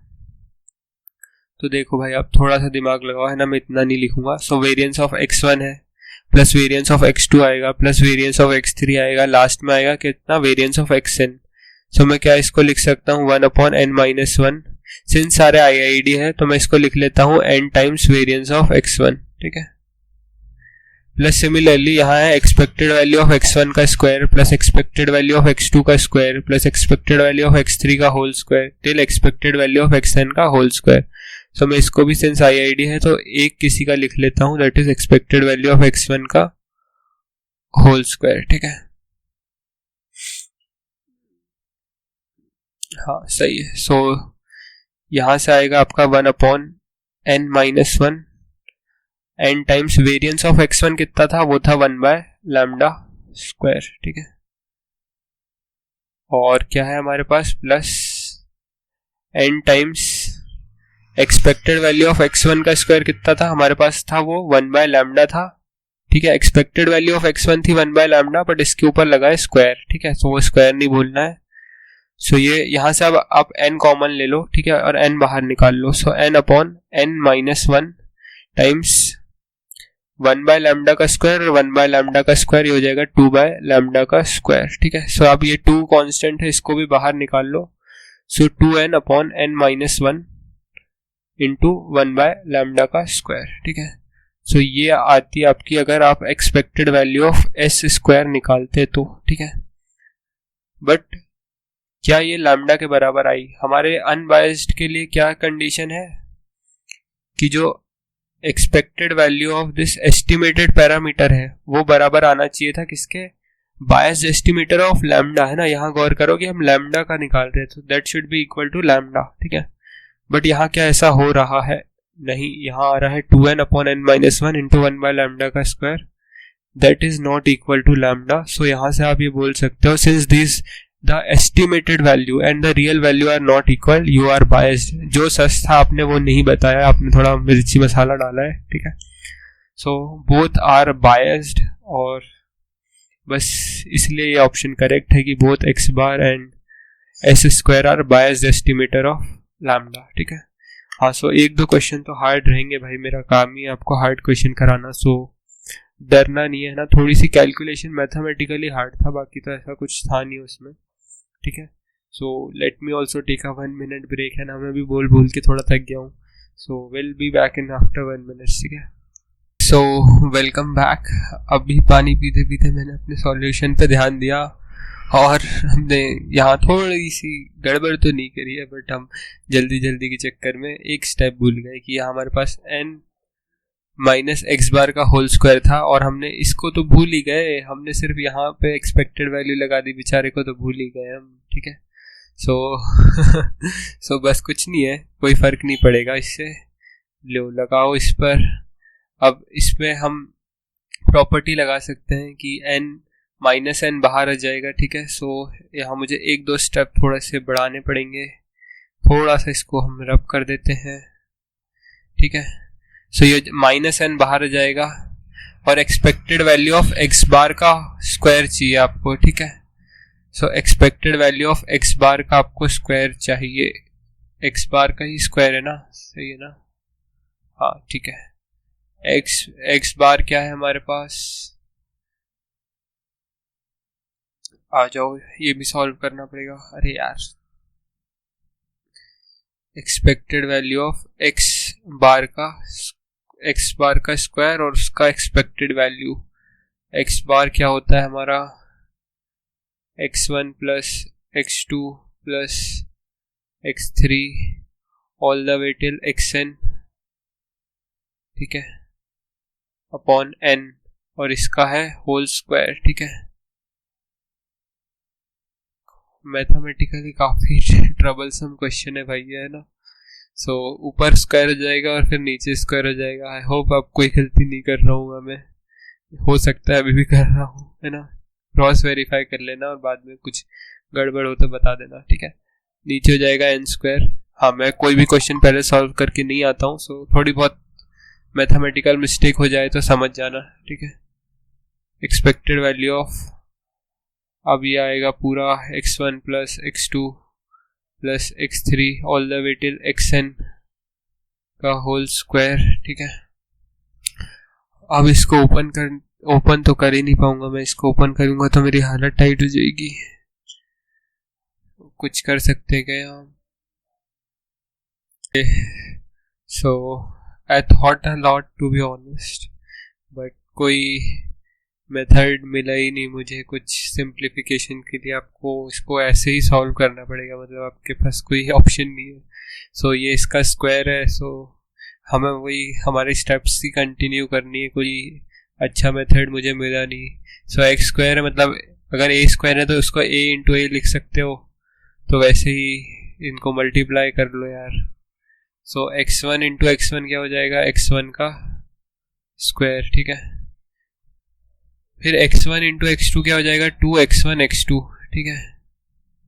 हम सबका नहीं करेंगे, हम थोड़े बहुत समझ लेते हैं कि क्या पैटर्न बन रहा है, ठीक है। और फिर आप करोगे x2 x3 का, तो वो हो जाएगा x2, अरे यहाँ क्या लिखा गया, 2 क्यों लिखा है यहाँ, x1 x2 आएगा ना। x2 को x2 से मल्टीप्लाई करोगे सो हो जाएगा x2 का स्क्वायर, और इस बार इस वाले x1 को इसके x2 से मल्टीप्लाई करा था, अब इस वाले x2 को इसके x1 से मल्टीप्लाई करोगे, सो ये भी आ जाएगा x2 इंटू x1। सो ये x1 x2 और x2 x1 सेम चीज़ है, सो इनको हम क्लब कर सकते हैं 2x1 x2 प्लस x2 का स्क्वायर। सो ये दो टर्म के लिए है। अगर हम इसे n टर्म के लिए बनाना चाहें तो ये कुछ ऐसा बन जाएगा कि x1 स्क्वायर प्लस x2 का square all the way till xn, जो लास्ट टर्म होगा उसका स्क्वायर, प्लस जैसे यहाँ 2x1 x2 आया है ऐसे ही सारे पेयर आ जाएंगे, ठीक है। x1 x2 था ना यहाँ, सो 2x1 x3 2x1 x4, सो ऐसे ही सारे पैरामीटर्स आ जाएंगे 2n इंटू n तक आ जाएंगे, ठीक है। xn इंटू xn तक आ जाएंगे, सारे के सारे चीज़ें आ जाएगी, ठीक है। और जैसे कि हमने यहाँ, तो चलो लिख दो यार इसको, यहाँ x1 का स्क्वायर टिल xn का स्क्वायर हो जाएगा ये, ठीक है। और इसके बाद हो जाएगा हमारा 2x1 x2 plus all the way till 2xn xn, ठीक है। मैं डायरेक्ट लिख दे रहा हूँ, सारे वेरिएबल्स यहाँ आ जाएंगे। सो सब पे लगा दो अब एक्सपेक्टेड वैल्यू। हाँ मैथमेटिकली काफ़ी डिफिकल्ट है भाई ये, एग्रीड, ठीक है। सो 2x1 का स्क्वायर ले लो यहाँ से, प्लस एक्सपेक्टेड वैल्यू इस पे लगी, इस पे भी लगेगी x, तो डॉट डॉट डॉट कर लेना बीच में, एक्सपेक्टेड वैल्यू ऑफ xn का square plus expected value of 2x1 x2 all the way till expected value of 2xn into xn। सो ये हम ऑलरेडी कर चुके हैं। एक्सपेक्टेड वैल्यू ऑफ x1 जहाँ स्क्वायर था उसमें हमने एक्सपेक्टेड वैल्यू जब लगाई थी तो उसका आंसर हमें क्या मिल रहा था, सो उसका आंसर हमें मिल रहा था, देखो यहाँ भी हमारे पास सेम चीज़ थी, variance expected value of x1 का स्क्वायर लगाया था तो उसको हमने लिखा था as variance of x1 plus expected value of x1 का होल स्क्वायर, ठीक है। सो वही चीज़ मैं यहाँ से कॉपी पेस्ट कर लेता हूँ कि ये हमारे पास एग्जैक्ट एज इट इज़ फिर से आ जाएगा, ठीक है। n times variance of x1 plus n times expected value of x square. So इसको हम लिख सकते हैं as n upon into 1 by sigma square plus n into 1 by sigma square का होल स्क्वायर। चलो ये कॉपी कर लेता हूँ, फिर आगे सॉल्व कर लेंगे।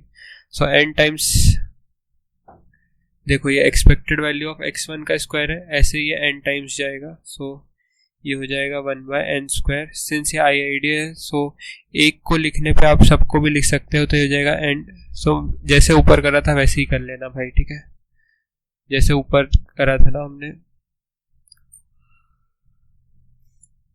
Variance of x equal to expected value of x का square minus expected value of x का होल स्क्वायर। सो यहाँ जो expected value of x1 square था उसको हमने लिखा था in terms of variance of x1 plus expected value of x1 का होल स्क्वायर, ये था till variance of xn plus expected value of x का n का होल स्क्वायर। सिंस सारे IID है तो हमने इनको n टाइम्स लिख दिया था, तो ये लाइन आपको as it is copy paste करनी है और कुछ नहीं, ठीक है। n times variance of x1, अब तो खतरनाक क्वेश्चन है भाई ये तो, n times expected value of x1 का होल स्क्वायर, ठीक है। सो और क्या बचा है यहाँ, just let me refresh it, light चली गई, सॉरी फॉर द डिस्टर्बेंस। अब हमारे पास क्या बचा है, अब हमारे पास बचा है expected value of 2x1 x2। सो 2 तो आप बाहर निकाल सकते हो, तो ये हो जाएगा 2 expected value of x1 x2, और ऐसे ही आप सबका 2 बाहर निकाल सकते हो, तो 2 हम पूरा कॉमन ले लेते हैं और एक्सपेक्टेड वैल्यू ऑफ xn लिख देते हैं, ठीक है। अब थोड़ी सी प्रॉपर्टी एक्सपेक्टेड वैल्यू की और लगा लो, ठीक है। सो n वेरिएंस ऑफ x1 कितना होता है, वेरिएंस ऑफ x होता है 1 बाय लैम्डा स्क्वायर एक्सपोनेंशियल के लिए। एक्सपेक्टेड वैल्यू हुआ करती थी 1 बाय लैम्डा, बट यहाँ सिंस स्क्वायर है तो स्क्वायर लगा लो, प्लस 2 टाइम्स, देखो expected value of x1 x2 होते थे, और अगर x1 और x2 इंडिपेंडेंट है तो आप इसको ऐसे लिख सकते हो, ये मैंने वीक 3 में पढ़ाया है, याद नहीं हो तो पढ़ लेना। अगर वेरिएबल्स इंडिपेंडेंट है और वो मल्टीप्लिकेशन में है तो आप उसको लिख सकते हो ऐसा। वेरेज अगर वेरिएंस में ये होता, वेरिएंस ऑफ x1 x2 होता, तो आप इसको कभी नहीं लिख सकते, कभी भी नहीं। वेरेज इंडिपेंडेंट हो वेर नहीं हो, कभी भी इसको आप ऐसा नहीं लिख सकते, है ना। तो ये सारी वीक 3 की चीज़ें हैं, आपको याद रहना चाहिए। सो इसको लिख सकता हूँ मैं expected value of x1 into expected value of x2, similarly expected value of xn into expected value of xn। ठीक है, सो expected value of xn, x1 क्या है, 1 by lambda है, और expected value of x1 1 by lambda है, similarly expected value of x2 भी है 1 by lambda। सो ये हो जाएगी 1 by lambda का स्क्वायर, जो नेक्स्ट वाला टर्म होगा वो भी हो जाएगा 1 बाय लैम्डा का स्क्वायर, और ये जो लास्ट वाला टर्म है वो भी हो जाएगा 1 बाय लैम्डा का होल स्क्वायर। ठीक है, सो दिस वुड रफली बी 1 बाय n स्क्वायर। यहाँ सबसे n कॉमन, n रुक जाओ अभी बाद में ले लेंगे, n bye sigma square plus n bye sigma square यहाँ भी है प्लस 2, और यहाँ से कितने पेयर बनेंगे, x1 x2 x1 x3 till x1 xn। अरे क्या हो गया, x1 xn, सो x1 के साथ आप बनाओगे xn तक पेयर। ठीक है, x1 लोगे, x1 2 xn लोगे, सो यहाँ से बनेंगे आपके n पेयर। सिमिलरली आपके पास यहाँ है x2 x3 के उतने पेयर बनाओगे, x4 के उतने पेयर बनाओगे, n के उतने पेयर बनाओगे, सो n इंटू n, सो ये हो जाएगा n स्क्वायर पेयर बनेंगे इसके भाई, है ना। ओ भाई साहब, सो 2n square times 1 by lambda का स्क्वायर। ठीक है भाई, कुछ मैथमेटिक्स गलत कर दी होगी तो देख लेना, है ना। x1 के साथ xn पेयर बनेंगे, x1 x1 x1 x2 x1 x3 x1 xn। Similarly x2 के साथ x2 x1 x2 x2 x3 x3 x4 x5 xx x2 xn। ठीक है, सो मतलब n into n square pair बनेंगे, है ना। कुछ गलती हो जाए तो बता देना, ठीक है, कमेंट में। बहुत ही मैथमेटिक्स है इसमें ज़्यादा, 1 बाय n स्क्वायर। अब n कॉमन ले लो सब में से एक, सो n कॉमन लोगे, सो हो जाएगा 1 bye lambda square plus 1 bye lambda square plus 2, एक n बच जाएगा बाय लैम्डा स्क्वायर। ठीक है, एक n से एक n कैंसिल कर दो और इनको प्लस कर लो, सो सब में लैम्डा स्क्वायर कॉमन है, सो ये जाएगा 2n plus 1 plus 1 2 by lambda square, और इसको मल्टीप्लाई में n। ठीक है, 1 बाय n। अब ये वैल्यू यहाँ पर पुट कर दो, कहाँ गए, अब तो ढूंढना भी मुश्किल हो गया है। हाँ, n टाइम्स, अरे यार फिर से refresh,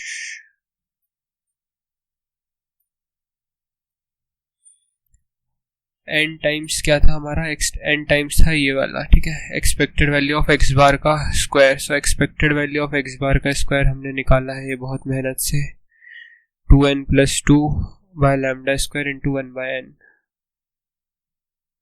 so minus n into 2n plus 2 into 1 by, sorry क्या था, lambda square into 1 by n। ठीक है, सो जाएगा lambda square into 1 by n था तो मैं उसको बाहर लिख दे रहा हूँ, और ये माइनस n से प्लस n कैंसिल हो जाएगा।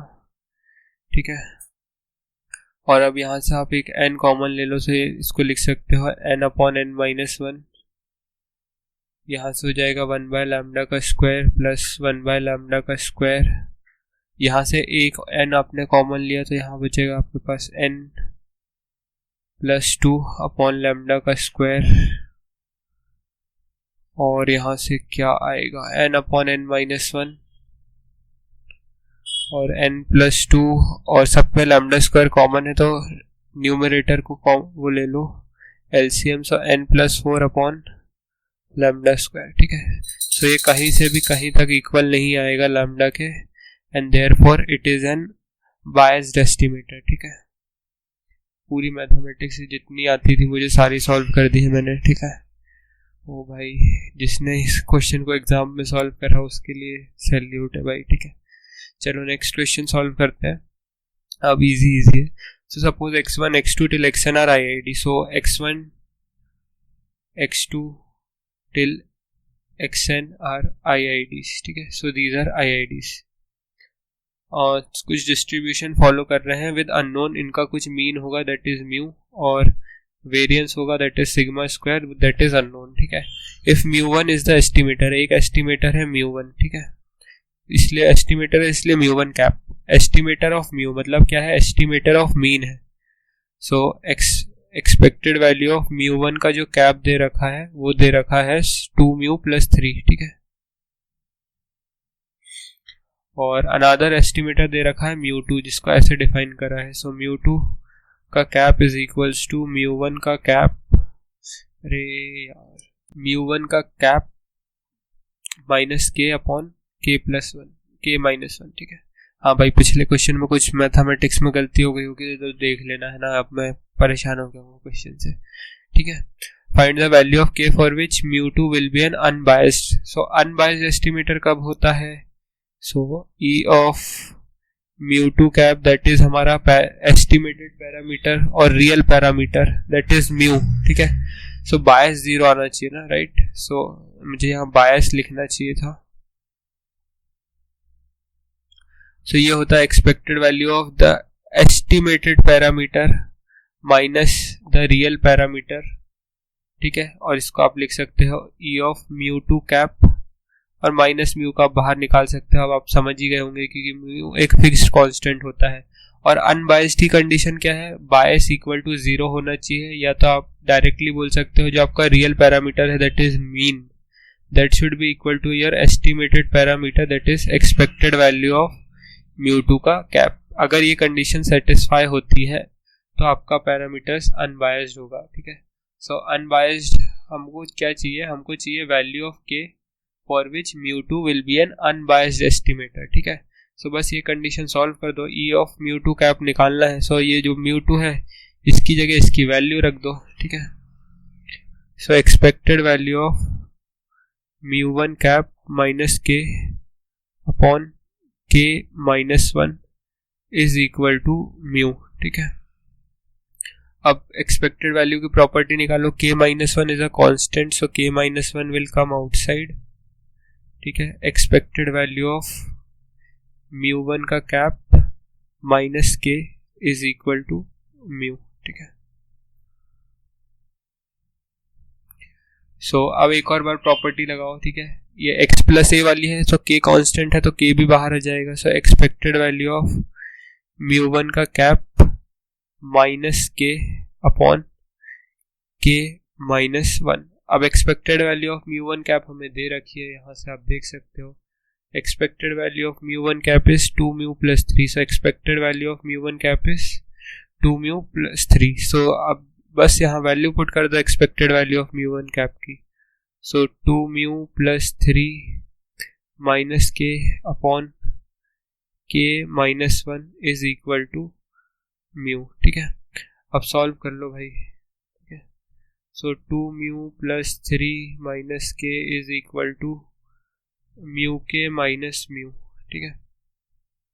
सो ये माइनस म्यू इधर जाएगा तो ये जाएगा 3 म्यू, ये माइनस म्यू के, अच्छा के चाहिए ना, ठीक है। सो के चाहिए तो के को एक तरफ सेपरेट करते हैं, तो के को इस साइड भेज देते हैं, इज इक्वल्स टू म्यू के प्लस के, ठीक है।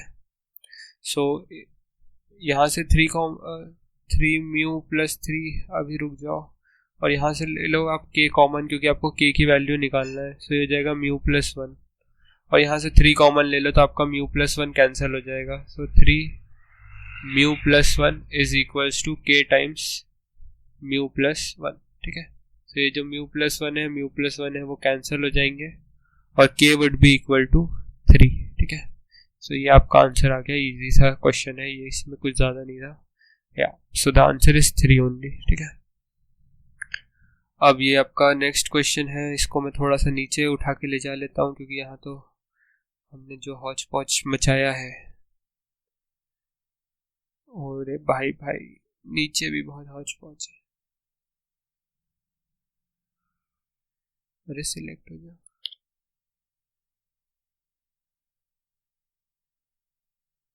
मुझे रीस्टार्ट करना पड़ेगा।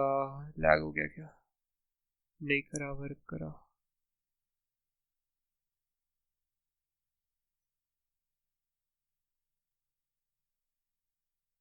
या so yeah, let's solve this one as well. So क्या दे रखा है हमें? x1 x2 चल जा भाई, x3 r IID। कोई डिस्ट्रीब्यूशन फॉलो कर रहे होंगे विद अननोन म्यू, सो इनका मीन भी अननोन है और सिग्मा स्क्वायर भी अननोन है। क्या पता क्या एस्टिमेट करेंगे? हाँ, एस्टिमेट कर रहे हैं, मीन एस्टिमेट ऑफ म्यू है। सो एक एस्टिमेटर इन्होंने डिफाइन करा है म्यू1 cap, that is x1 plus x2 minus x3, और जो सेकेंड एस्टिमेटर है उन्होंने डिफाइन करा है 2 x1 minus 4 x2 plus 3 x3। ठीक है, ये दो एस्टिमेटर डिफाइन करे हैं और इनके पीछे बेसिस पे बायस और वेरिएंस पूछा है। तो बायस निकाल लो, बायस ऑफ म्यू1 कैप कॉमा म्यू। सो ये क्या हो जाएगी? एक्सपेक्टेड वैल्यू ऑफ म्यू1 कैप माइनस म्यू। आपको पता ही है म्यू एक फिक्स्ड कांस्टेंट है तो वो बाहर आ जाएगा। एक्सपेक्टेड वैल्यू ऑफ म्यू1 कैप माइनस म्यू। ठीक है, अब एक्सपेक्टेड वैल्यू ऑफ म्यू1 कैप निकालना पड़ेगा। सो यहाँ एक्सपेक्टेड वैल्यू इस चीज़ पे अप्लाई कर दो। ठीक है, म्यू1 कैप की वैल्यू क्या है? वो है x1 plus x2 minus x3। अब आपको एक एक्सपेक्टेड वैल्यू पता ही है प्रॉपर्टी की, आप इसे हमेशा सेपरेट आउट कर सकते हो। सो expected value of x1 plus expected value of x2 बहुत लैग कर रहा है अब तो, minus expected value of x3। ये प्रॉपर्टी याद है ना, वीक 7 में भी याद दे रही थी एक बार। Expected value of ax is equals to a times expected value of x। ठीक है, सो अगर ये माइनस रहा तो ये माइनस से ही बाहर आएगा। ठीक है, ये गलती नहीं करने का। अब बता दो, सारे के सारे फॉलो कर रहे हैं IID है। सो मैं 3 टाइम्स, और सबका मीन म्यू ही होगा। सो इसका भी म्यू होगा, सेकेंड वाले का भी म्यू होगा, माइनस थर्ड वाले का भी म्यू होगा। तो यहाँ से म्यू माइनस म्यू एक कैंसिल हो जाएगा और इक्वल टू म्यू ही आ जाएगा। सो एक्सपेक्टेड वैल्यू ऑफ म्यू1 कैप जो है वो इक्वल टू आ रहा है म्यू के, और हमारा वेरिएबल म्यू है, सो दैट इज 0। सो अगर बायस की वैल्यू 0 आ जाती है सो ये एक अनबायस्ड एस्टिमेटर है, जो रियल था वही आपने एस्टिमेट करा। ठीक है, कुछ मिर्ची मसाला नहीं लगाया। हाँ, तो ये एकदम सही है। ये मैं तुमको होमवर्क दे रहा हूँ कि म्यू2 कैप, जैसे मैंने म्यू1 कैप कॉमा म्यू कैलकुलेट करा वैसे ही तुम ये लोग ट्राई कर लेना। मैं इसका एक ऑप्शन और सॉल्व कर देता हूँ, दैट इज वेरिएंस वाला। ठीक है, सो वेरिएंस ऑफ म्यू1 कैप, सो वेरिएंस ऑफ म्यू1 कैप क्या है? Variance of x1 plus x2 minus x3। So variance of x1 plus x2 minus x3। हाँ, मेरे को इसका आंसर चाहिए भैया ना, जितना मैंने मैथमेटिक्स में सर दुखाया है ना इसके पहले वाले क्वेश्चन में, मुझे इसका आंसर चाहिए। ठीक है, x2 माइनस x3। क्या ये ऑप्शन सही है गलत है? ये बता देना है ना। हाँ, सॉल्व करना, ऐसे ही मत बता देना कि गलत है तो गलत ही है। ठीक है, सो सिंस IID है तो आप इनको सेपरेट आउट कर सकते हो। Variance of x1 plus variance of x2 minus, बहुत ज़्यादा लैग करने लगा है, वेरिएंस ऑफ सॉरी मैं भी भूल जाता हूँ कभी कभी। सो वेरिएंस ऑफ ax अगर है सो वो होता है, अरे यार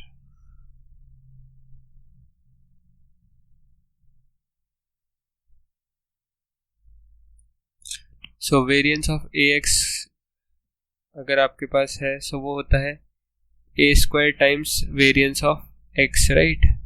सो अगर ये इसको एज अ 1 की जगह -1 है यहाँ, ठीक है, सो माइनस ऐसा देखो, ऐसा लिखा है वेरिएंस ऑफ -1 इंटू x3। ठीक है, सो ये -1 है आपका कांस्टेंट a। सो ये जब ये बाहर आएगा तो ये हो जाएगा -1 का square times variance of x3। ठीक है, -1 का स्क्वायर +1 ही हो जाएगा। ठीक है, तो ये याद रखने का। सो इसको आप लिख सकते हैं as variance of x1 plus variance of x2 plus variance of x3। ये -1 बाहर जाएगा, +1 हो जाएगा, ठीक है। अब सबका वेरिएंस कितना था? सबका वेरिएंस था सिग्मा स्क्वायर, सारे IID है, ठीक है। सो यहाँ से आपको इनका जो वेरिएंस मिलेगा वो मिलेगा, इसका भी सिग्मा स्क्वायर, नेक्स्ट वाले का भी सिग्मा स्क्वायर और थर्ड वाले का भी sigma square, that is 3 sigma square, ठीक है। अब सिमिलरली वेरिएंस ऑफ μ2 कैप निकाल लो। सो वेरिएंस ऑफ μ2 कैप कितना होगा? So variance of 2x1 minus 4x2 plus 3x3, ठीक है।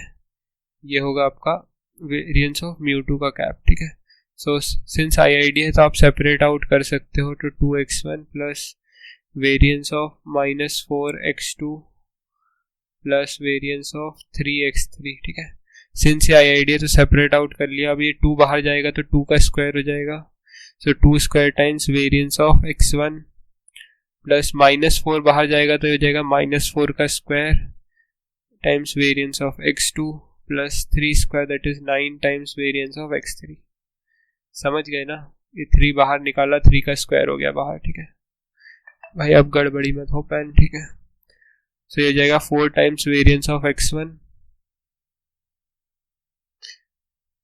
प्लस -4 का square is 16 times variance of x2 plus this is 9, देखो अब पेन भी नहीं चलने लग गया, variance of x3। So 16 plus 9 is 25 and 4 is 29, so 29 times सारे IID है तो वेरिएंस ऑफ x1 बोलो, x2 बोलो, x3 बोलो, कुछ भी बोल लो, सेम ही बात है, ठीक है। 29 सिग्मा स्क्वायर हो जाएगा वेरिएंस ऑफ x, ठीक है। So obviously 29 sigma square is much greater than 3 sigma square, so आपका जो वेरिएंस ऑफ μ2 कैप है that is much much higher than variance of μ1 cap, which is an obvious thing, ठीक है। एक हाथ question और बचा है क्या इस पे बेसिस पे? लेट मी चेक, और फिर हम बनाएंगे इसका पार्ट 2, ठीक है, जिसमें हमारे मेन चीज़ें होंगी, that is method of movement और मैक्सिमम लाइक्लीहुड। आई होप ये चारों क्वेश्चन आपको समझ आए होंगे, ठीक है। हाँ, सारे हार्ड और इजी क्वेश्चन करा दिए हैं इस पार्ट के लिए। So I will see you in the next part. एक चीज़ और बताना है कि एक्टिविटी क्वेश्चन अगर आपको चाहिए होगे तो आपको बता देना प्लीज़, क्योंकि वीक 1 और वीक 2 एक्टिविटी वीडियो में बहुत लो सपोर्ट था, तो आई डोंट थिंक आपको एक्टिविटी वीडियोस पसंद है। अगर आपको चाहिए होगी तो बता देना, तो मैं बना दूंगा, नहीं तो फिर मैं नहीं बनाऊंगा। So I will be back with the second part of the video, जिसमें हम मेथड ऑफ मूवमेंट और मैक्सिमम लाइक्लीहुड, जिससे 3 क्वेश्चन आने वाले हैं। सेकंड पार्ट आप मिस कर ही नहीं सकते, ठीक है। अगर आप मिस कर रहे हो तो आपका ना नुकसान कर रहे हो, ठीक है। So I'll be back with the second part very soon. So thank you. Take care. Bye bye.